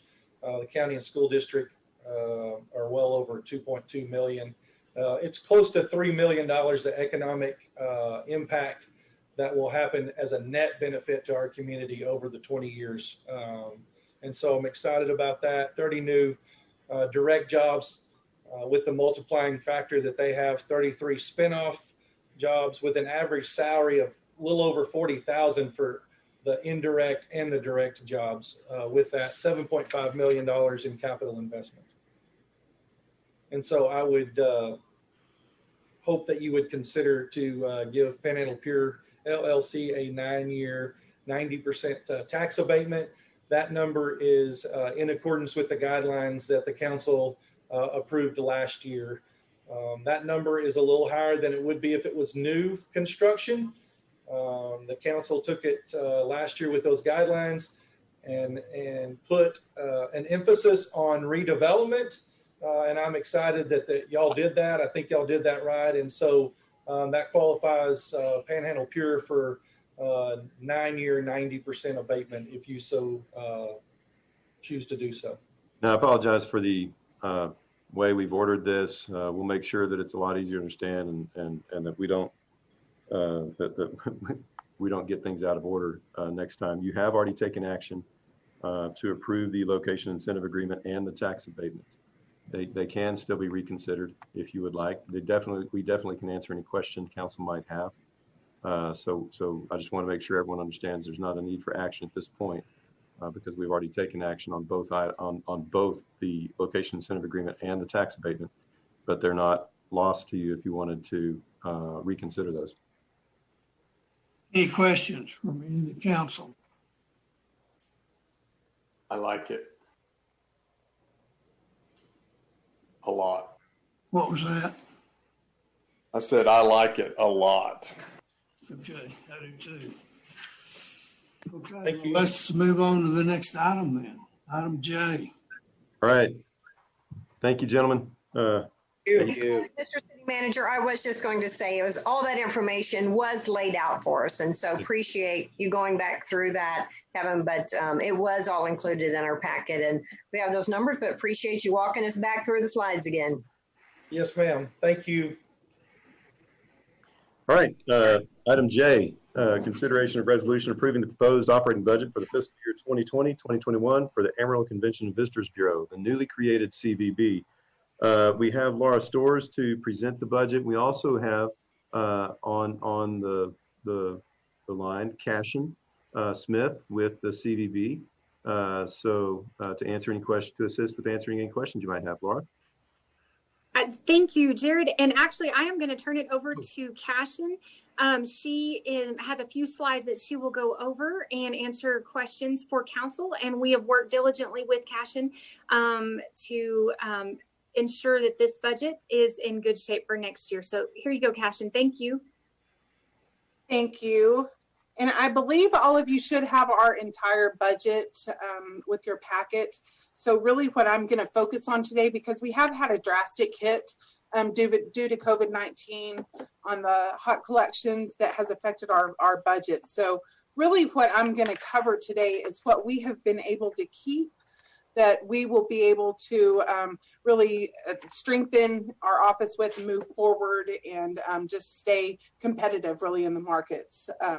So first of all, within our budget, you'll see that we are keeping the 5 existing positions that we have in place right now, which is myself, the deputy director, the executive admin, Mary Ramirez, director of brand management, Hope, director of convention services, which is Stephanie Andrews, and then tourism coordinator, which is Braley. And then we did budget for an executive director position so that we can get our leadership in place within this first year of being a new CVB. Okay, so going through the budget, making the cuts that we did, we wanted to make sure that that we had the staff support, the memberships that we needed to be able to really pull examples of, say, policies and procedures and have, that support that we'll need as we're going through the changes that we'll be making this year and building a strong bureau. So the Texas Travel Alliance and the Texas Association of CVBs are 2 of the memberships that we kept. The Public Relations Society of America We kept that for our communications department. Christian Meetings and Conventions Association, along with the Religious Conference Management Association. Two of those are very inexpensive, give us access to professional meeting planners for the religious market. And they also keep us listed in the websites and directories for those two associations, which is very important. Their members use those throughout the year. So we did not want to lose those listings. Same goes with the Meeting Planners International and the Texas Society of Association Executives. These are two memberships that we really did need to keep, just some presence with the memberships due to the planners that interact. So those are cells for all four of those last ones. The Event Service Professionals Association really is to support Stephanie and the servicing department, convention services. Then we have the Texas Film Commission Association, American Bus Association, both of those help in the tourism department, and then Texas Hotel and Lodging Association, so that we can stay on top of, legislative movement and different hotel programs and things like that we need to stay on top of. Stephanie, if you want to go to the next slide. So travel gets very expensive, and every time we travel, it includes registration, booth fees, shipping fees, giveaways. So we normally travel a lot. This year, what we have really done is look at the ones that we felt were extremely important to keep. We are a very small staff, so there was a lot of travel that we were not going to be capable of doing anyways because of dates that overlap. And we really try to keep it even. So we've got Southwest Showcase. This is a meeting planner trade show that happens in Austin. It's a short show, but it has a very high impact on business. We have access to quite a few meeting planners with the state associations, and we will have a sponsorship with that show. Unity Dinner and Converge All the Capital.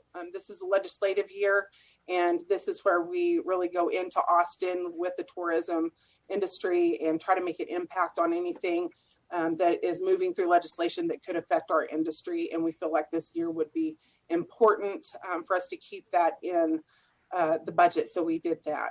The American Bus Association Marketplace. We know that group tour buses are a huge impact on us and our hotels. So we did keep one of those shows. We think this is the most impactful of the different ones that we do. And then IPW is the international show that's held in the United States by the United States Travel Association.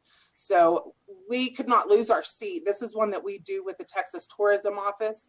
We've had this seat, I know for sure, for 25 years at least. And if we lost our seat and someone else got it, we may not have gotten it back for 20 years.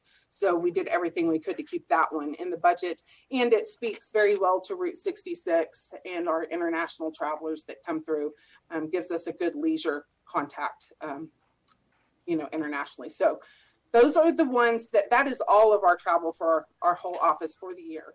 Now, with that said, there are some things that were budgeted for this year that were canceled and had already been paid for that we did not get refunds back on. And Texas Society of Association Executives is the biggest example of that we have.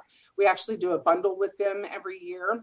There's about $15,000 worth of sponsorships that we did not utilize this year. So what will happen with that is they'll carry over to the new fiscal year. And that gives us a great presence within the conferences that we will not be able to attend. So we'll still be branded in a lot of the shows that we normally would be at. We just won't have people physically there. But what this allows us to do is get registration lists back so that we can still reach out to the attendees of the shows. So it actually will work very well for us and give us leads moving throughout the next year.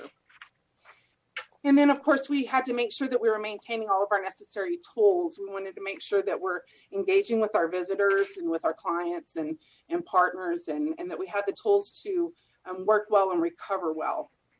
So we will have no interruption to any of our website services.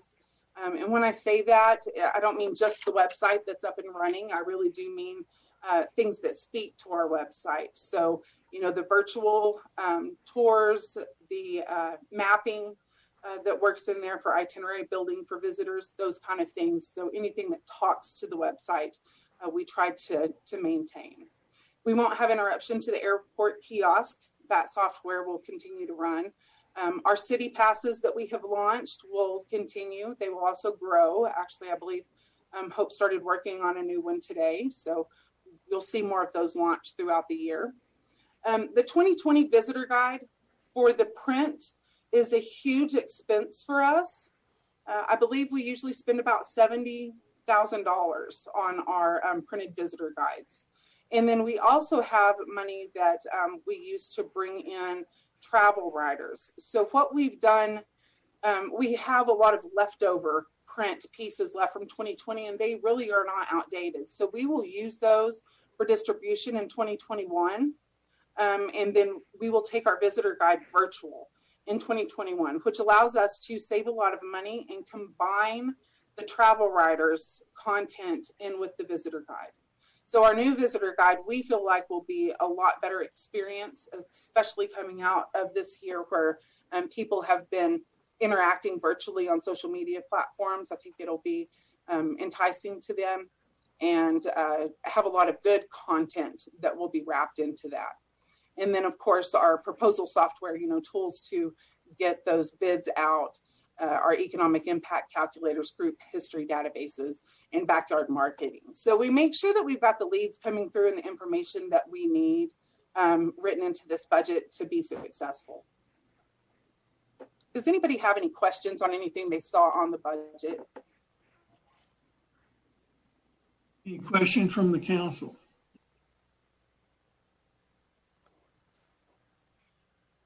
I understand our mayor is back, and so I'll pass the gavel back to her by Zoom. We're in item J of the non-consent items, Mayor. Well, thank you, Howard. I think you're doing a fantastic job. I appreciate the flexibility that a mayor pro tem gives the mayor to go and do other city things that happen to conflict with city council. So thank y'all for continuing to move the agenda forward. Do we have a motion with regard to this budget?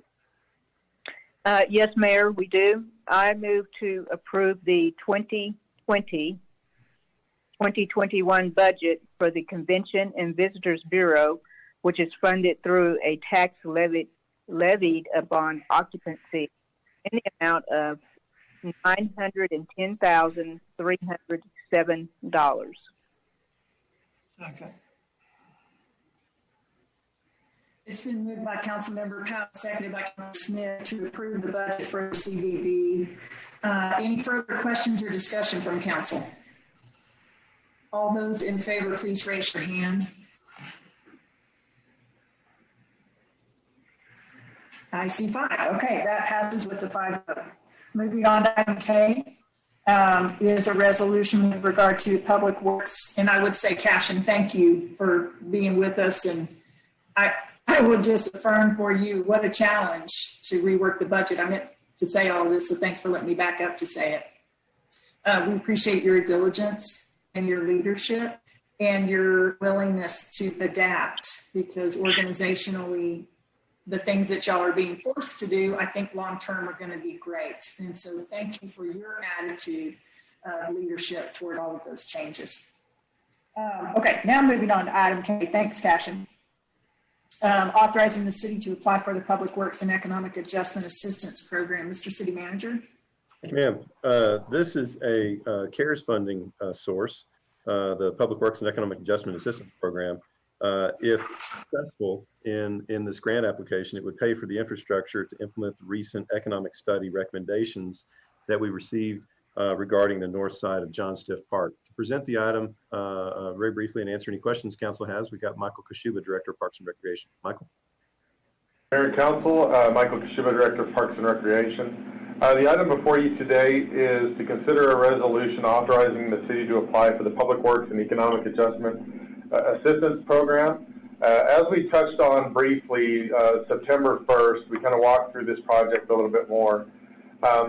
we would be looking at the funds to develop the infrastructure that would allow lease space on the north side of John Fifth Park, primarily along 45th, with some other opportunities kind of internal to the park as we work with various leasees. So this is the conceptual drawing that we shared at that time. Obviously, along 45th, we have the library and the fire station.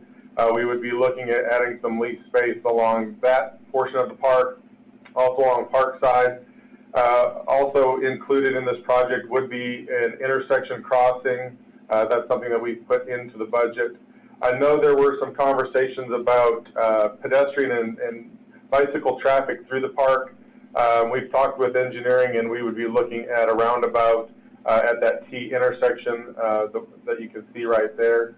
And obviously, as we go through the design, if we're awarded this grant, we would address those concerns in more and more detail. So next slide, Stephanie. I think to that point, though, we would take every step necessary to make sure that roadway is not a cut through from 45th to Bell.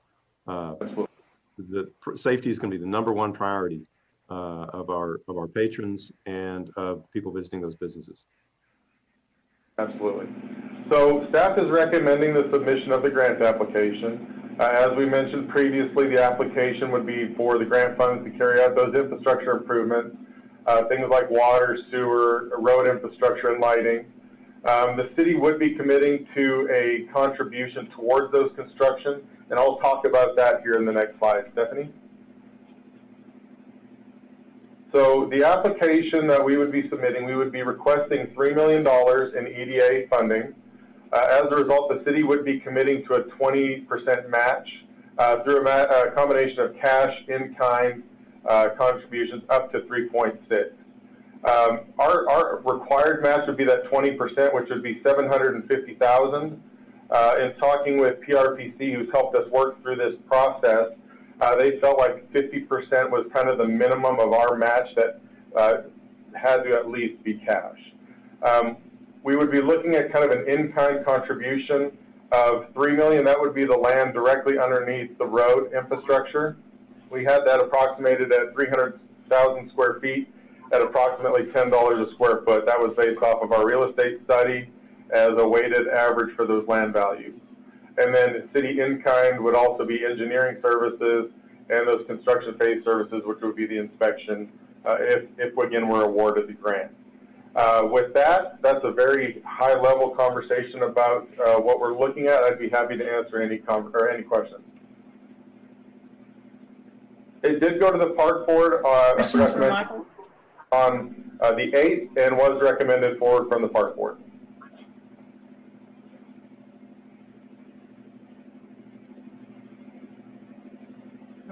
One question. Council questions? Can you put that map up?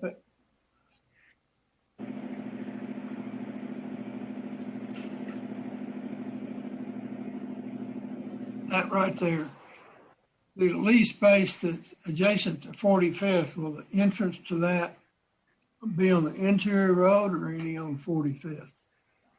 That's something we would have to work with engineering on. Obviously, we want to make sure it's a safe entrance, so we're going to rely on them and their expertise in helping us determine where that appropriate entrance should be. Okay. That's all I have. Did you say, Michael, that the Blue Star might be the location of a roundabout? No. So the Blue Star would be an intersection where we would look at connecting the neighborhood to the north and the park. So that would allow pedestrians and cyclists to enter into the park. Let's see if I can. So if you look at the white road, how it winds through, there's a T intersection.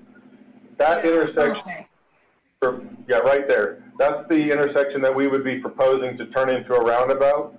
There was some discussion about possibly also the intersection with Parkside, so the lease space to the right side of this graphic. I think the challenge there is some of the right-of-way and where that lines up. But again, we would be looking at various traffic control and traffic calming items to make sure that, like the city manager said, this doesn't become a cut-through.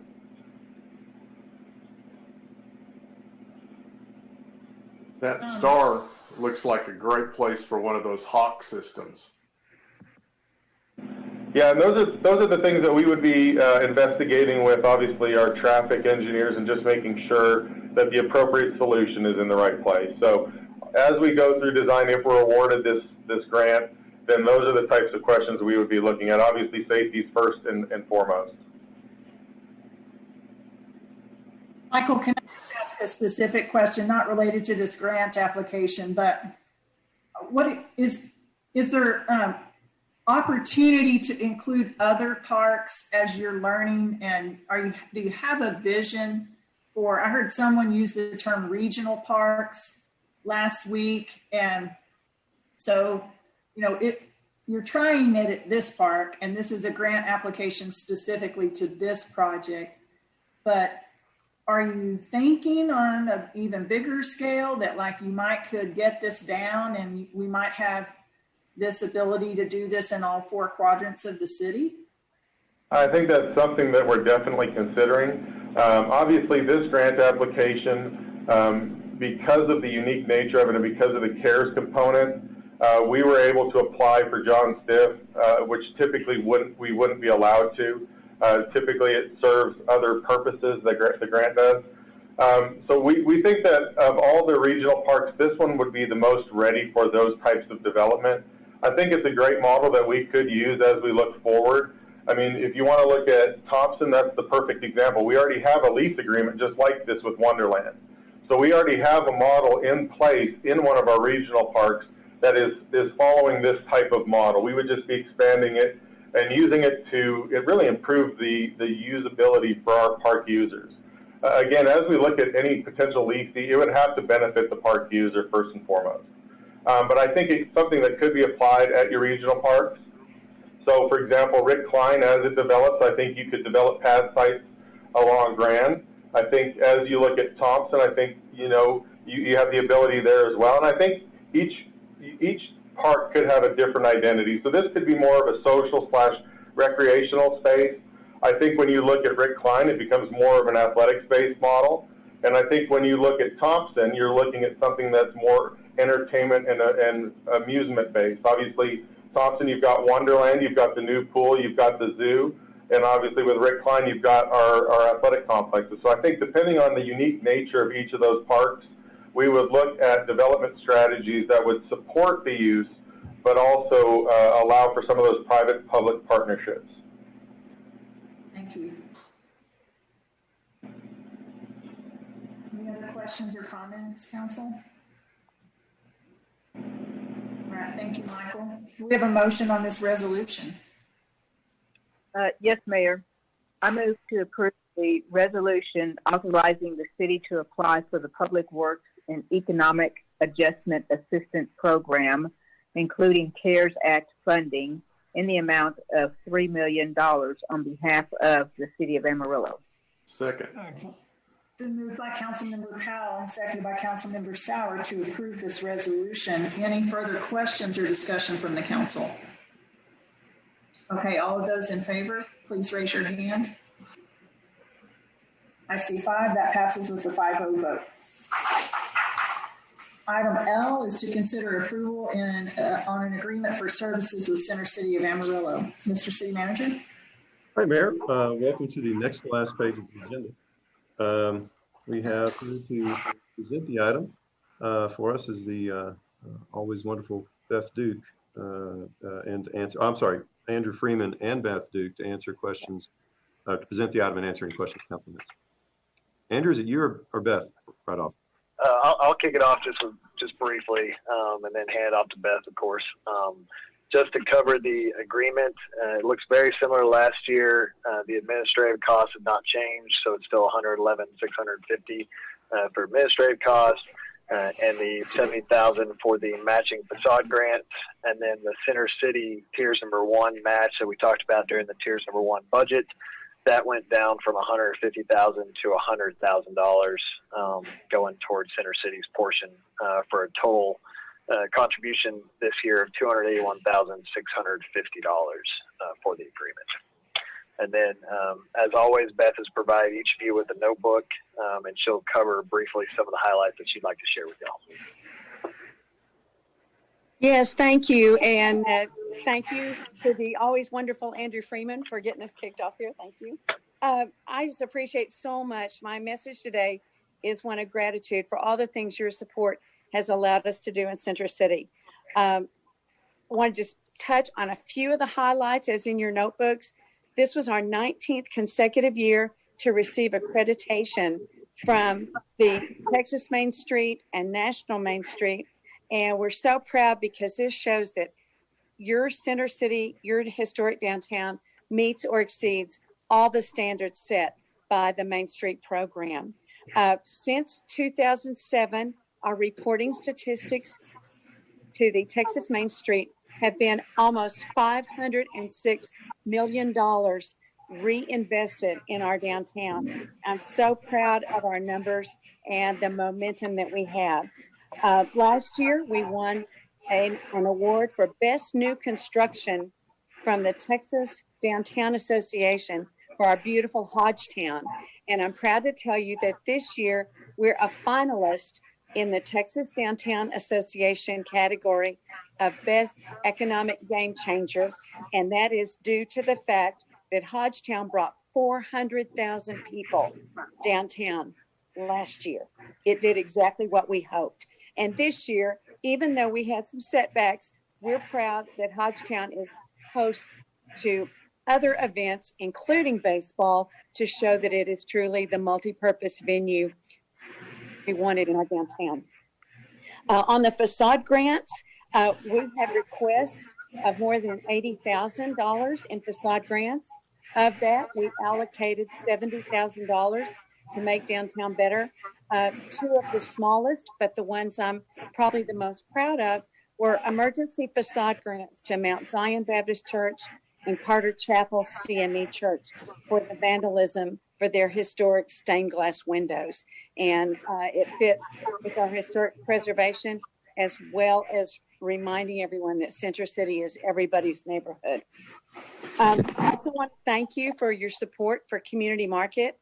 This was a total collaboration between Parks and Recreation, Facilities Department, Environmental Health. We started in a different way. We started with virtual market. Once we opened market, we averaged between 800 and 1,200 people coming to our market, not counting vendors and helpers. The community really wanted the fresh produce, the outdoor experience, and based on that collaboration, we're going to have another community market on October 10th, a harvest market to give our vendors and our customers one more opportunity for market before the holidays. I'm also proud that we're going to continue with live entertainment. We're going to sponsor Jazztober, a free jazz concert every Tuesday night in October. And we are just trying to keep the momentum going. And with your help, we know in 2021, we're going to be able to do that. So I appreciate all the partnerships, and I'm happy to answer any questions. I know it's been a long meeting. They told me I have 5 minutes. I've tried to talk and not breathe, so I think we're good. So I hope you're not at the office by yourself, because if you pass out, we need somebody to give you oxygen. That's right. Any questions for Beth, Council? Beth, you do a fantastic job working for our city, but in particular, managing your organization. And it's so fantastic the way that it has grown, but that's been in large part to your diligence. So thank you for everything that you do for that. Okay, Council, do we have a motion on this agreement? Yes, Mayor, we do. I move to approve a one-year agreement with the Center City of Amarillo Incorporated for the continued services associated with the preservation, improvement, and revitalization of the Central Business District of Amarillo. Second. It's been moved by Councilmember Powell and seconded by Councilmember Hayes to approve this agreement. Any further discussion or questions from the council?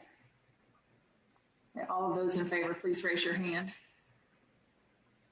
C5, that goes with the 5-0 vote. Thank you, Beth Duke. Thank you. Thank you from the bottom of my heart. Thank you.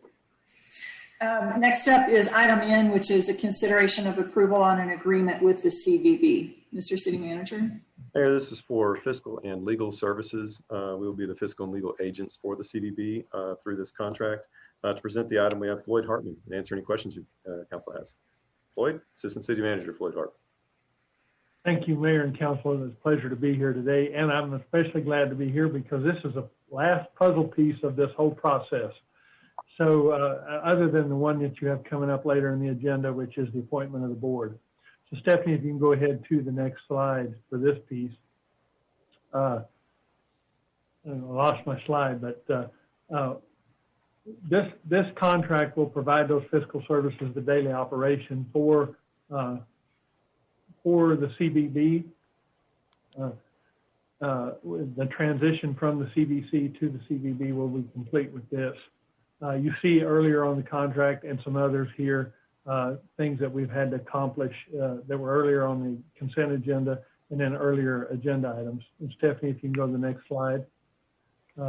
We're meeting our plan. If you'll see here, it started back in August with the initial meeting, and we've met those goals. Here we are on September 22nd with these contracts, all towards the October 1 having the first meeting of the new CVB. With that, I'll be glad to answer any questions. Lloyd, that timeline is just amazing to see what all you have accomplished in such a short time. So well done. Thank you for all your work on this.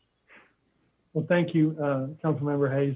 A good team. There's a lot of people, legal, Sherman, Cashin. There's a good team with Stephanie. Everybody has played well in this, and we've accomplished a lot, and we're glad to have it in front of you. Any other comments or questions, Council? Floyd, thank you. We would all echo what Councilmember Hayes said about the effort that's been involved here, and the product is equally as good. So at this time, do we have a motion with regard to item N?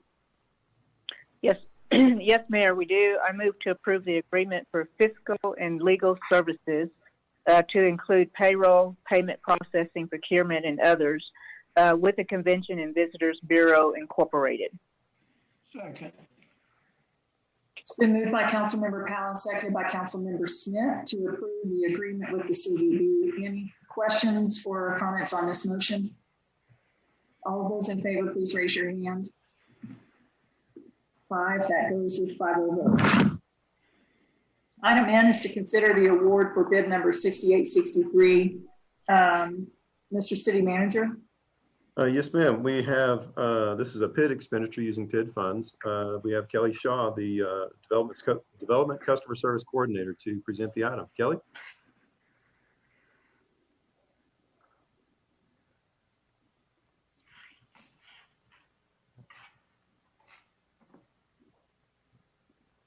Kelly, are you there? If not, I can do it, Jared. Floyd, take it away. Okay. Yes, this is a construction contract for Public Improvement District. As you can see on the screen, it's for public improvements in the colonies, PID District. The funding source, the developer, Rockrose Development, will be putting these public improvements in and then being reimbursed after those meet the standards of the city. The Colonies Advisory Board met in August and recommended award to Green Plains Design. Stephanie, if you can go to the other slide. This is just a map of where those improvements are and what those look like, and I'll be glad to answer any questions.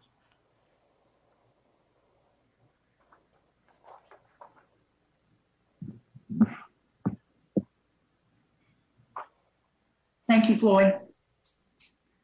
Thanks, Council, if there's no questions or comments, do we have a motion on this item? Yes, Mayor, we do. I move to approve the award of bid number 6863 for the Colonies Unit 72 Amenities Improvement Project to Green Plains Design in the amount of $402,800. Okay. Moved by Councilmember Powell and seconded by Councilmember Smith to approve this award on bid number 6863. Any further questions or discussion about the motion? Okay, all of those in favor, please say aye, or I'm sorry, raise your hand. Okay, that's 5, so passes with a 5-0 vote. Item O is to consider an award for the construction and installation of the transit passenger shelters and amenities. Mr. City Manager. Hi, Mayor. This is kind of an exciting one in that it's been a project a long time in the works, and we're where we're at because of the hard work of Marita Welledge-Riley and her team. So, Marita, will you take this one away? We're going to show a map of where the stops are going to be. We're also going to talk about what they're going to look like. And we also have Chris Quigley, Assistant Director of Transit, to, I think he's carrying the lion's share of the weight on this presentation. Marita? Or Chris?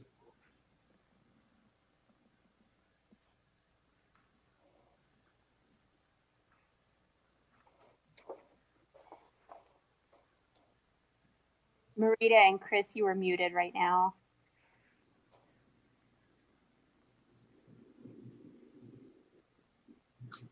Can everybody hear me now? Gotcha. Yeah, we got you, Chris. Okay, sorry about that. My computer went dead, so we had to change plans quick. But good afternoon, and thank you for letting us provide you with an overview of our transit bus shelter project. So I'm going to go over our goals. The goals for the project were to introduce the amenities and accessible pathways to support the neighborhood plans and the economic health of the city, to increase our passenger transit experience, and establish a transit culture that embodies all City of Amarillo patrons. So we began the project with an estimated budget of $1,055,000. Brand Engineers was awarded the project to do the design and ADA assessment. And we used approximately 28% of that initial budget for that phase of the project. The current budget is $716,513. Sames Inc. has been selected as the most responsive and responsible bidder for the construction phase of the project. And we estimate that to take about 103 days to complete, which includes about 28 days for material and supplies to be delivered as well. So right here you have our base locations for the project that Sames will be working on.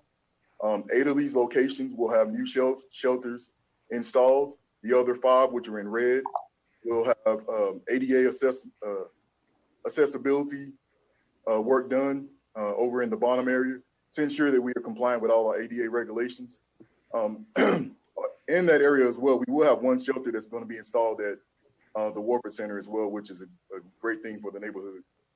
We also have additional locations that we'll continue to look at the funding available as we go through the project.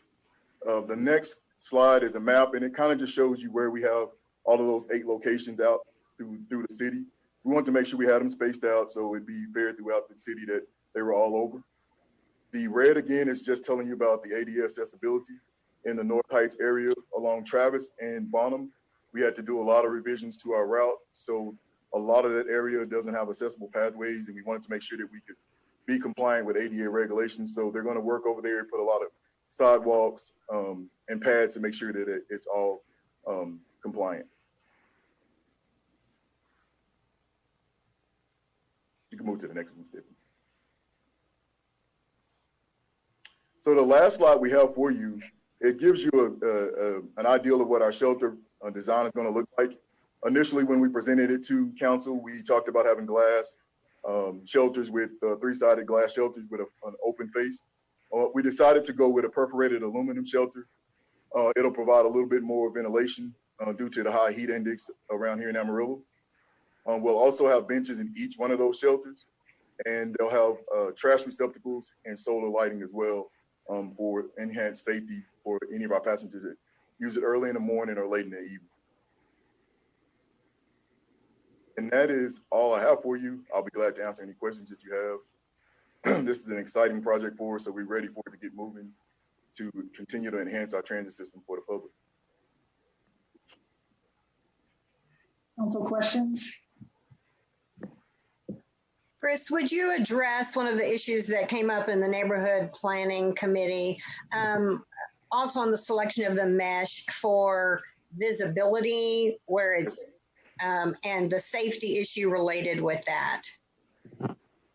So the idea was to go with the glass shelters, but some of the issues that we came up with engineering, where we wanted to make sure that everybody was safe. So the glass would have been great because it does provide a better visibility for our drivers to be able to see into the shelters. But the heat index around here gets extremely hot. So we considered that to be a pretty risky move because we wanted everybody to be safe and didn't have any issues when they're waiting for the buses. The perforated aluminum, it's really ventilated. It keeps out it won't completely keep out the wind, but it will kind of limit how much is coming in. So they'll completely be protected, so they don't have to worry about whether they'll get wet or whether they'll have to deal with a lot of snow. I mean, that shelter will protect them really well.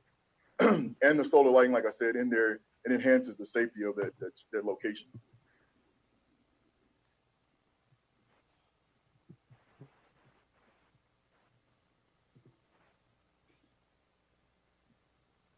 Hey, Chris, how were those locations chosen? I think citizens will be interested in knowing either why their location wasn't chosen or. Yes. So we looked at our ridership. Each of those locations, at those shelter locations, they have a high ridership. So we have our management hours go out, they do surveys, they analyze how many people are getting on and off and how much people are actually using those shelters. So we kind of based it around that. We kind of based it around areas where we knew, such as Walmart, the hospital, where it was going to be high generators. So those are some of the things, but the main part of selecting where those shelters went was how much usage will we get out of that shelter. Thank you.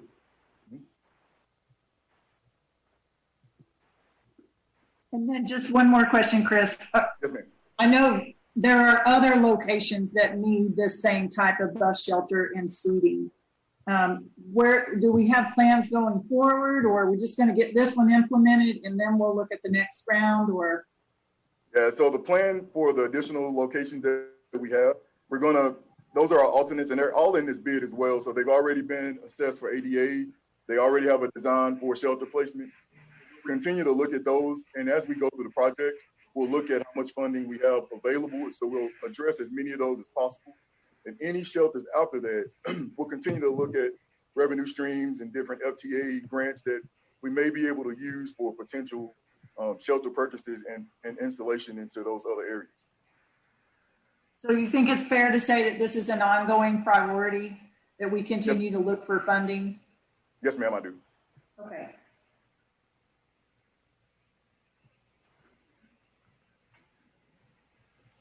Anything else, council? Okay, thank you, Chris. Thank you. Council, do we have a motion with regard to this award? Yes, Mayor, we do.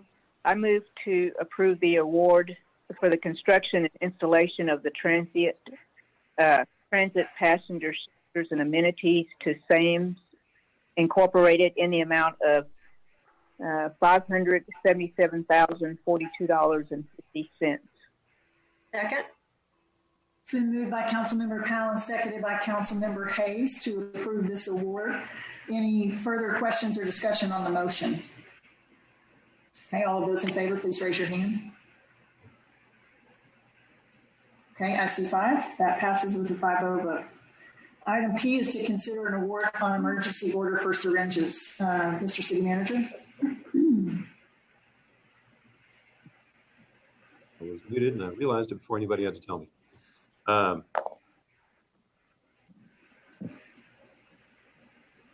have my camera off. This is as you said, an emergency supply order for syringes. Council would need to approve the emergency order. To present the item, we have Casey Stoughton, Director of Public Health. Hi, yes, good to see you again. So we will always want to be proactive in our planning. And so as we plan to be able to deliver the COVID vaccine once it's available, we want to have enough supplies to be able to provide that vaccine to our community.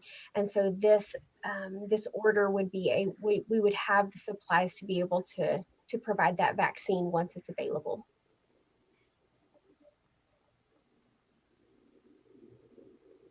Any questions for Casey, Council?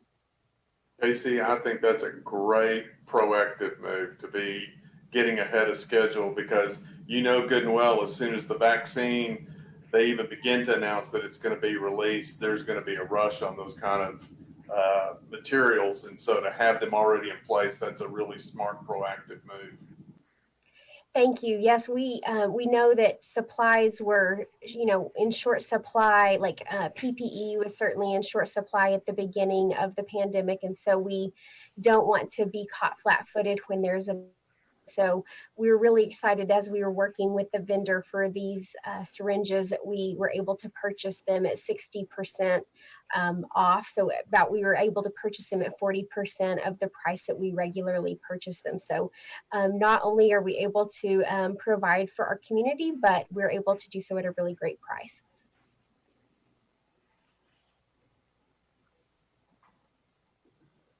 Any other comments?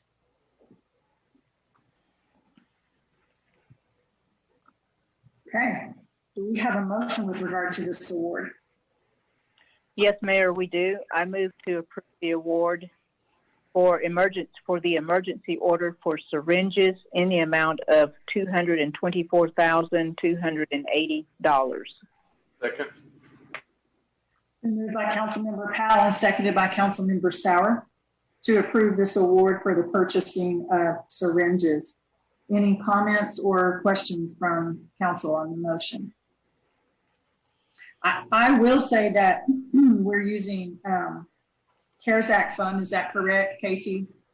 Yes. Okay, and so we still have CARES Act funds in Austin, and they will stay in Austin until we have expenses spent.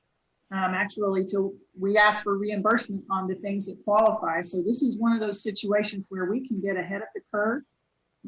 Long shelf life on syringes, and if we need them for our COVID vaccinations, great. If not, we have at least drawn those dollars from Austin to Amarillo for supplies that we know we need and we can use. So I thought this was a great idea on behalf of the public health team, and I appreciate your leadership in guiding that, Casey. And Mayor, just one more thing. We would be purchasing those from retractable technology. I failed to mention that. Thank you. Okay, if there's no other comments, then all of those in favor, please raise your hand. I see 5, so that passes with a 5-0 vote. Thank you, Casey. Thank you. Okay, we're on the last page. Okay, item Q is to make some appointments to boards and commissions. We need to make appointments for our new CVB board, and I would like to start that process by actually handing it over to Councilmember Hayes. She has been so willing and diligent to serve on the old Convention and Visitor Council board for the last over 3 years now. And so I would really like for her to start us off. We have a big stack of applications, and this is a big board, and it has different terms, because we need to stagger them from the start. So just to help us get started, I thought it might be a good place to start for Councilmember Hayes to recommend to us her slate, because she knows many of these people and the work that they will be doing. And then let's use that as a jumping off point for our discussions to get to our final board appointments. So Elaine, I hand it over to you. Great, thank you, Mayor. Well, before I start with my list, I just wanted to thank all of the individuals that have been serving on the CVC board this past year and previous years and have been committed to that organization. Council members, we all know, and also to those who submitted applications. We had many applications from those, and far more than we have slots. And so I just really appreciate everyone's interest in wanting to continue. And I could have chosen just from multiple numbers of combinations of 9 from all the people who currently serve. Every single person would have been qualified to continue and bring different strengths to that table. And so it was very challenging to come up with even an initial recommendation. And one of the things that when we look at the combinations of trying to get some past history, some experience of people who have served either on this board before or other boards, as well as some new faces, and kind of fill some slots that we're looking for as we begin this strategic reset button on a new organization. All those things have been taken into consideration. And so, Stephanie, if you can go ahead and put my list up.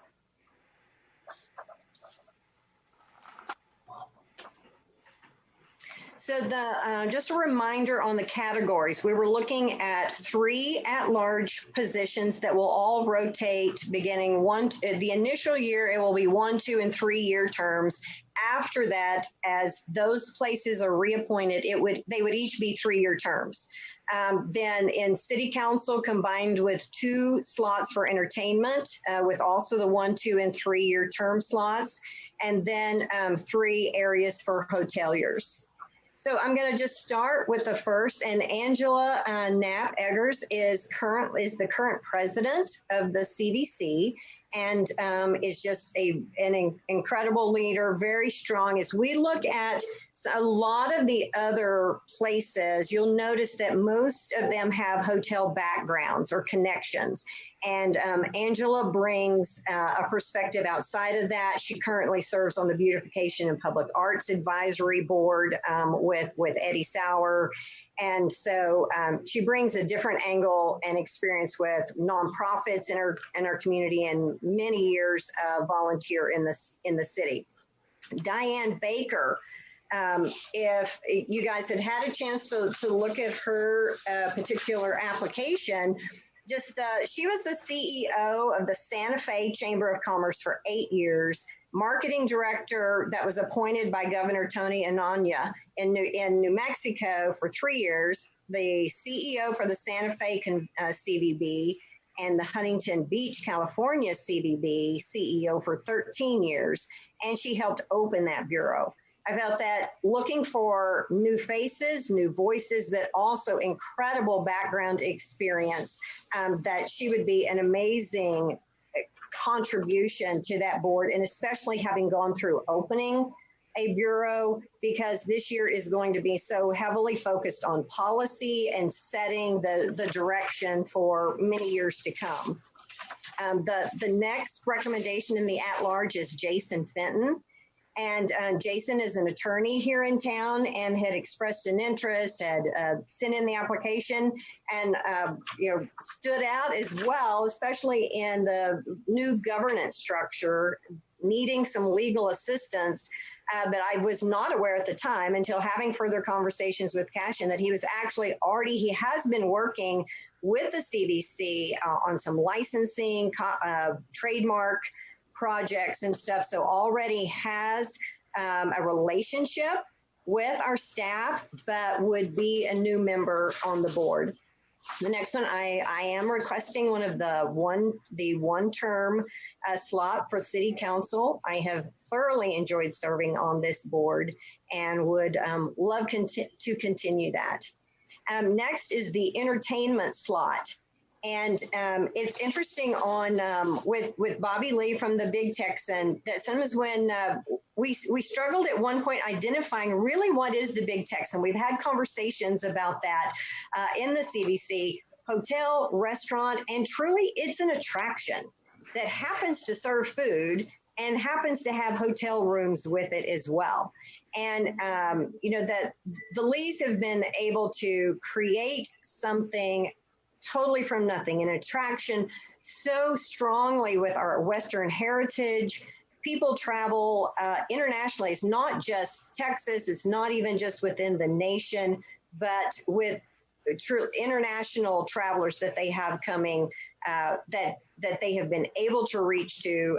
They have been committed to the tourism industry in our area for years. Bobby actually served as the CDC chairman for 4 terms, and I think would bring an incredible experience and expertise as rebuilding the structure on really what the expectations are and what is going to be doing and the purpose of this entity. The Second entertainment slot is Phyllis Nickum, and she is the owner of the Cowgirls and Cowboys in the West. And I knew her from that, and she's actually had that for the last 9 years. I did not realize that she had also 22 years hotel experience with the Ambassador and Ambassador Hotel. And so she knows our market. She has a really good relationship with our hoteliers, which is really important. Just a reminder on the whole CVB, all of these dollars that funds all of this are collected from hoteliers. It's their clients, it's their customers that are paying all those dollars. And so we really need to be listening to their voice in how those dollars are allocated. Hot dollars are very specifically restricted by the legislature to be reinvested into this industry to help increase heads and beds. And so I think that she brings a really great long-term relationship with our hoteliers. And then the three areas in the hotelier slots, one is Pile Nethu. And I'm probably at one point, Cash, and I'm going to throw it to you to give a little bit more background on those. And then the second slot is Christy King. And the other two slots, we're looking at owners, and Christy is in sales. She was in sales with the Embassy Suites and is now with the Barfield. And she would be one of our younger members in her early 30s. And I think we need some younger voices of some of the new things that are going on, but has the day-to-day interaction of what's going on inside the hotels. And I think she'd be a great voice on there. And she has been serving. I'm sorry, I have not been mentioning that on all of these. And then my final recommendation is Vic Raga. And Vic also has been working very closely with the establishment of our local T-PID. And so very, very involved, which I think is going to be a crucial side lane to our ability to have tourism funding and projects that are going to attract out-of-towners to our market. And so I think he would be great to continue that connection, because both of those, the CVB and the TPID, are linked together. They need to be partners with common visions to not be duplicating, replicating each other's efforts. And so those are my recommendations. Thank you for your time. Elaine, we appreciate the diligence that you served on that committee with, and that was part of why I thought it would be great as a point for us to get started hearing your insight and as on the organization as well as the people. We had a huge, very well qualified stack of applicants, and I feel like I know you and Cashin have been visiting, so this gives us Cashin's input on people as well. But Cashin, will feel free to, maybe we should go next to you and just give you a chance to comment on the folks that are up there or anything else you want to comment on in this process. I would just say that I completely agree with Elaine's list. I think that she has a very strong list up. Vic is definitely a strong voice and is interactive with the AHOA and Texas Hotel and Lodging Association. Everybody that she has on the list has good, strong qualities, and I think that they would blend well and move conversations in a way that would really help us structure well for this year. So I don't have any opposition. Does anybody have any questions on anybody on the list or about anybody else? I've gotten pretty familiar with everybody that came through on the applications. Cashawn, this is Frida. And this is, of course, exactly my list of the individuals that I have chosen. And I'm very excited to see Bobby Lee and Phyllis Nickum on the list, who have been just great partners and also friends for years. And I was highly impressed with Diane Baker when I read her resume and her background. So all of these individuals, including the hoteliers and the citizens, I mean, it's right on target. So spot on and great job to you and Elaine. Thank you. I've got one question. I'm very pleased with this list. And that's similar to the list I picked. But in looking at the description of who we're supposed to pick, we're supposed to have two professionals, attorney, CPA, etc. And I notice we got one attorney. So on the at-large positions, Jason Fitton is the attorney.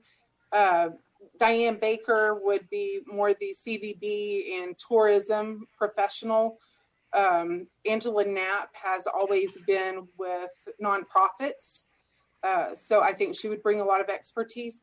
Originally, whenever we were writing out the descriptions, I believe the first draft did say something about state licensed professionals, but we realized we probably needed a marketing professional more than we would a realtor.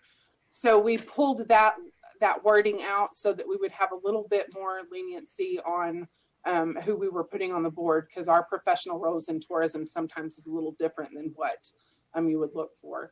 We did not have anybody come in with a financial background, but I will say this first year, the support that we'll be getting from the city and all of the scrubbing, if you will, that we have done of the budget, I don't know that we need that as much as we would need a voice as, like, say, Diane or Angela, who brings in a lot of board experience and nonprofit and CVB experience.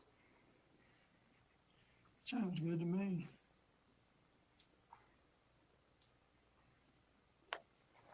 Well, you know what I would say on that, as far as the financial background, when I look at Bobby Lee and Phyllis Nickum and Vic Raga, especially the three of them, they've got pretty good financial background doing the things that they've done here in Amarillo for the extended period of time that they have done them. And so I think in a roundabout way, you've still taken pretty good care of the financial aspects of this. So I really like the list. I'm very appreciative of Elaine's efforts at putting this together. And I think, Elaine, you did a great job. I love this list of people. Thank you. Thanks, Eddie. I picked Cashin's brain a lot. Well, we had some really good conversation on, it's important that it will have people that will sit down and not just get along, but really have the hard conversations in a constructive way. And I think that this is a list of people that can have those conversations we need to have to set the right kind of goals and policies that will really make us successful for the long haul. I think that's key, Cashin, is that the CVB has a big job to do, but first and foremost, it's standing up the new organization, and that means getting some policies hammered out, which is hard work, but then those will be there for years and years, and that's what creates the ability for an organization to take a long walk in the same direction rather than just changing depending on who's sitting on the board or who's in the executive director's seat. So I'm glad I can tell that Elaine is strapped in, geared up, and ready to go on the policy journey. And I'm really grateful for her leadership on that. And I'm, again, just commend your adaptability as the leader for the executive director position right now. It's taken a lot of adaptability, and that's not about to end. That's just, that journey is ongoing. There were two applications that I thought were very interesting. I like the list. Everybody on there is qualified and would add value to the team. Two people that I'm going to mention are just Tony Enzer from the Sod Poodles, and then Casey Tam, who has owned and operated the Nat on 6th Street as a Route 66 connection. I think it's hard for us to kind of squeeze in the attractions, but those are two people that as we go forward, I really want us to keep in mind.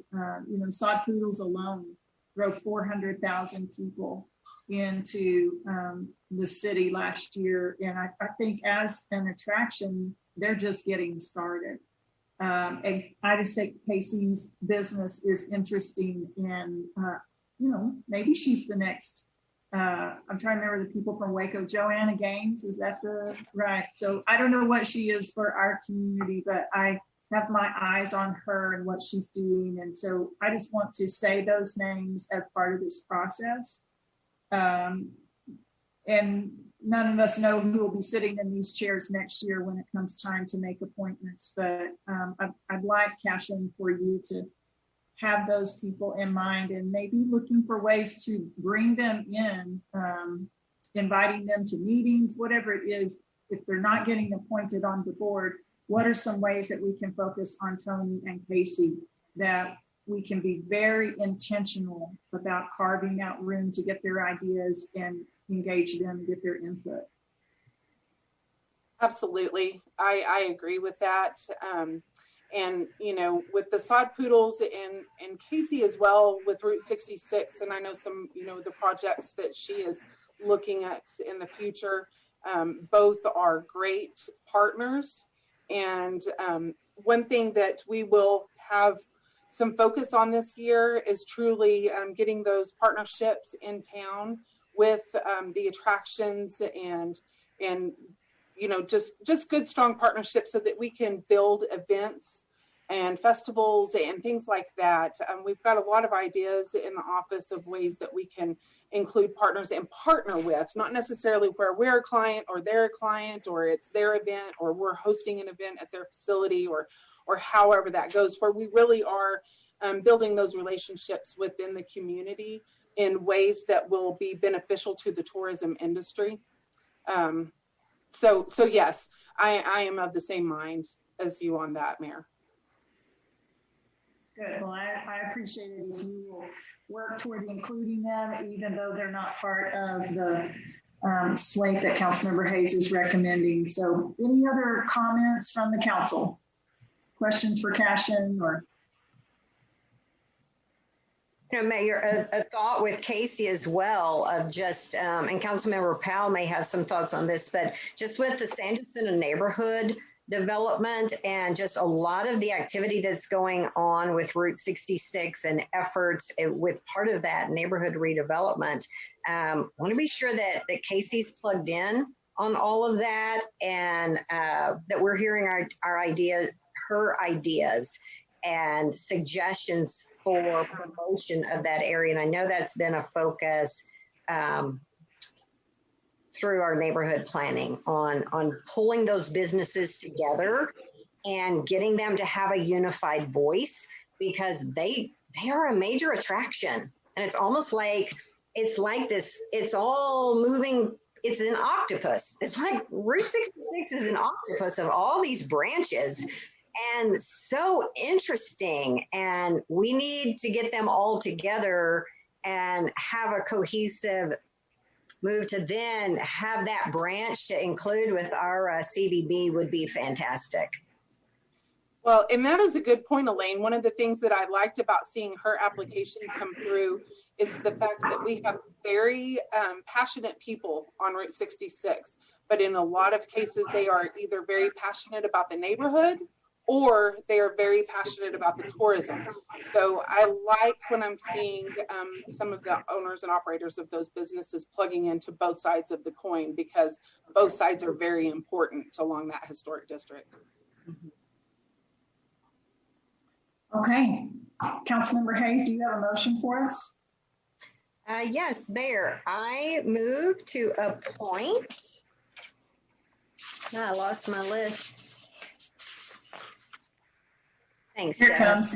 Goodness, you're so. Mayor, yeah, Mayor, can we do that by acclamation? Sure.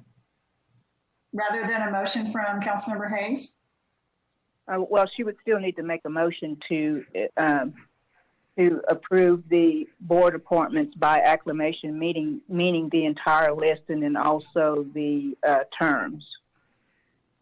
Yes. As well as the. Okay, yes. So, I am happy for you to make that motion. I love it. I am sitting here thinking Frida knows where we should be going. She should just take us there. I think appreciate that, Mayor, but I will diffuse to my fellow council member who knows all that terminology. That's quite all right. Thank you, Councilmember Hayes. Mayor, I move to approve the board appointment recommendations by acclamation. Second. It's been moved and seconded to approve the CVB board terms, the whole shebang, so to say, by acclamation. Any comments or questions about that motion? One question. Yes, sir. Now, 3 of the people are supposed to be, the term goes to 2021, and 3 2022, others 2023. So how's that going to be divided up? You see on the screen still, Councilmember Smith? They're there by categories and also by term. I'm glad you asked that question. Thank you. Okay, any other questions? Yeah, I have one question for Frida. I just want to know if her maiden name was Roberts. Well, that's almost true in accordance with the many boards I've served on over the years. But thank you, Councilmember Sauer. Yeah, I think it has to do with your women's service organization. The name is escaping me right now, but Sir Optimus Club, yes. Probably. Yes. That has a great deal to do with it. They do. They do. Okay, with that, all of those in favor of the motion, please raise your hand. Uh-oh, my screen just shifted. I now see 5. Okay, thank you. Yeah, right as we're raising hands, the computer does something different. So those folks are approved, and Cashin, you now have a great board. An excellent board. Thank you all very much. Yeah, you're welcome. The next part of item Q is the Randall County Appraisal District Board of Directors. We have one citizen who was serving, Albert Harris, and he has resigned. So we need to appoint someone to finish his term, which would be the next 15 months. Well, so Mayor, we need to wait for those applications to come in before we go ahead, Mr. City Manager. You're not actually appointing someone. You're nominating someone. The appointments will be made based on the nominations from the different taxing entities by the board, by the rest of the board of directors. Is that correct, Francis? Or Laura? This is Stephanie. Jared, that is correct. This is the first step in the process. We nominate someone that would then be voted on by all taxing entities. What we could do, since we don't have any applications, is give you all an opportunity between now and 2 weeks from now. And is that in time, Stephanie, to submit that nomination to the Randall County Appraisal District Board of Directors? I may have to defer to Laura or Francis on that one. I don't know what the time frame is on this one. We need names by the 25th, so we'll have to come up with those names now if we want to. I'm looking it up real quick, Jared. The 9/25 is the deadline to submit nominations. Okay. Many times cities do not submit names in other jurisdictions. I know that was what we frequently did, or what the city of North Richland Hills frequently did. I apologize. I told you September 25th. The deadline for submission of nominations is October 19th.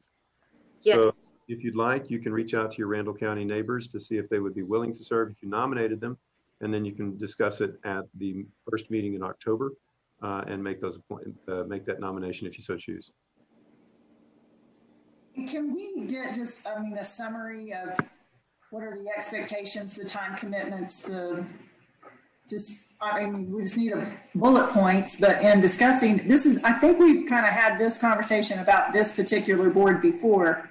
It's not a city board or commission, so I'm just wondering, is it a governing board? What does it govern? How many times does it meet? What's the time commitment?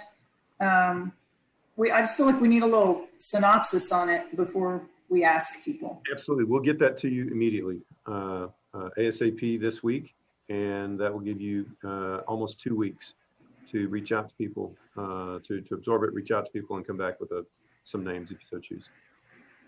Okay. Good. Any other questions or comments, council? Okay, I think that moves us off item Q and down to the last item on the agenda, R, which is to, it's titled Discuss and Consider Appointments to the Task Force for Greatness. I think what it actually is a report on the procedure and process of that task force. And I'm going to hand it to Councilmember Powell to give us a report on where we stand. Okay, thank you, Mayor. So I kind of reflect back just a little bit. The Memorial Day death of George Floyd, it certainly continues to weigh hard, and it caused not only me, but most of us in our community to stop and examine ourselves as it relates to racial inequality and what each of us can do in order to make a wrong right. And so Mayor Nelson and I, we wanted to form a citizen-based task force, which for the time being, a task force for greatness to enhance race relations, unity, equality, and also opening the communication channels for uncomfortable conversations and partner with citizens within our community who are passionate, dedicated, and who really want to assist with projects and also moving our city forward as one and being united. So we asked the question, where are we now? So Mayor Nelson asked each of us as council members to forward a list of at least 8 to 12 potential task force members to the city manager, Jared Miller, for consideration to serve on this particular panel. The Task Force for Greatness name could also be modified if need be after the committee is in place. Mayor Nelson and I, we worked with our city staff to begin to select the names for the committee based on the following data. So what we wanted to look at is we really want a lot of diversity on this committee because that's really what it's all about. We want leaders that can work together as a team. We also looked at ethnicity or race. We looked at different age groups. We also wanted to look at gender. We wanted to look at male, female. And then we wanted to take into consideration zip codes or the geographical demographics of the individuals that were selected. So we have selected 17 individuals for this committee. And so the next step would be for our city manager and his staff to reach out to these individuals to see if they are willing to serve. When that has taken place, of course, we will come back to council with those names. We will select a chairperson for this committee. We will also select a vice chairperson for the committee. There's going to be subcommittees that come out of this committee, so I want to encourage all of the individuals that submitted their names to be patient with us because we're going to need all of the assistance and help that we can get for this particular committee. And this is, in my opinion, this is just the beginning of us coming to the table, sitting down, having the uncomfortable conversations, being unified, forming partnerships, and accomplishing goals. And with that, Mayor, if you have additional information that you would like to add, I would certainly welcome that. I will just say that from the moment this idea came up and we discussed it as a council, we had 5 council members strongly in support of doing this. And so I appreciate Councilmember Powell's leadership in stepping forward to work on the specifics of this. But what I know is that we had complete unanimous support from everyone on council. And that was shown even by the recommendations that each of you made for committee members. So we'll see how people's schedules and, they were placed on our hearts as council member and you got them down on paper. And so now we'll see how their hearts are in being willing to serve as the city manager and staff begin to contact them. So that's the update. Any questions or comments from other council members? No? Okay. Well, I think that brings us to the end of a very long agenda, and I would say thank you again to our Mayor Pro Tem for managing the meeting. And I think with that, we are adjourned. Thank you all very much.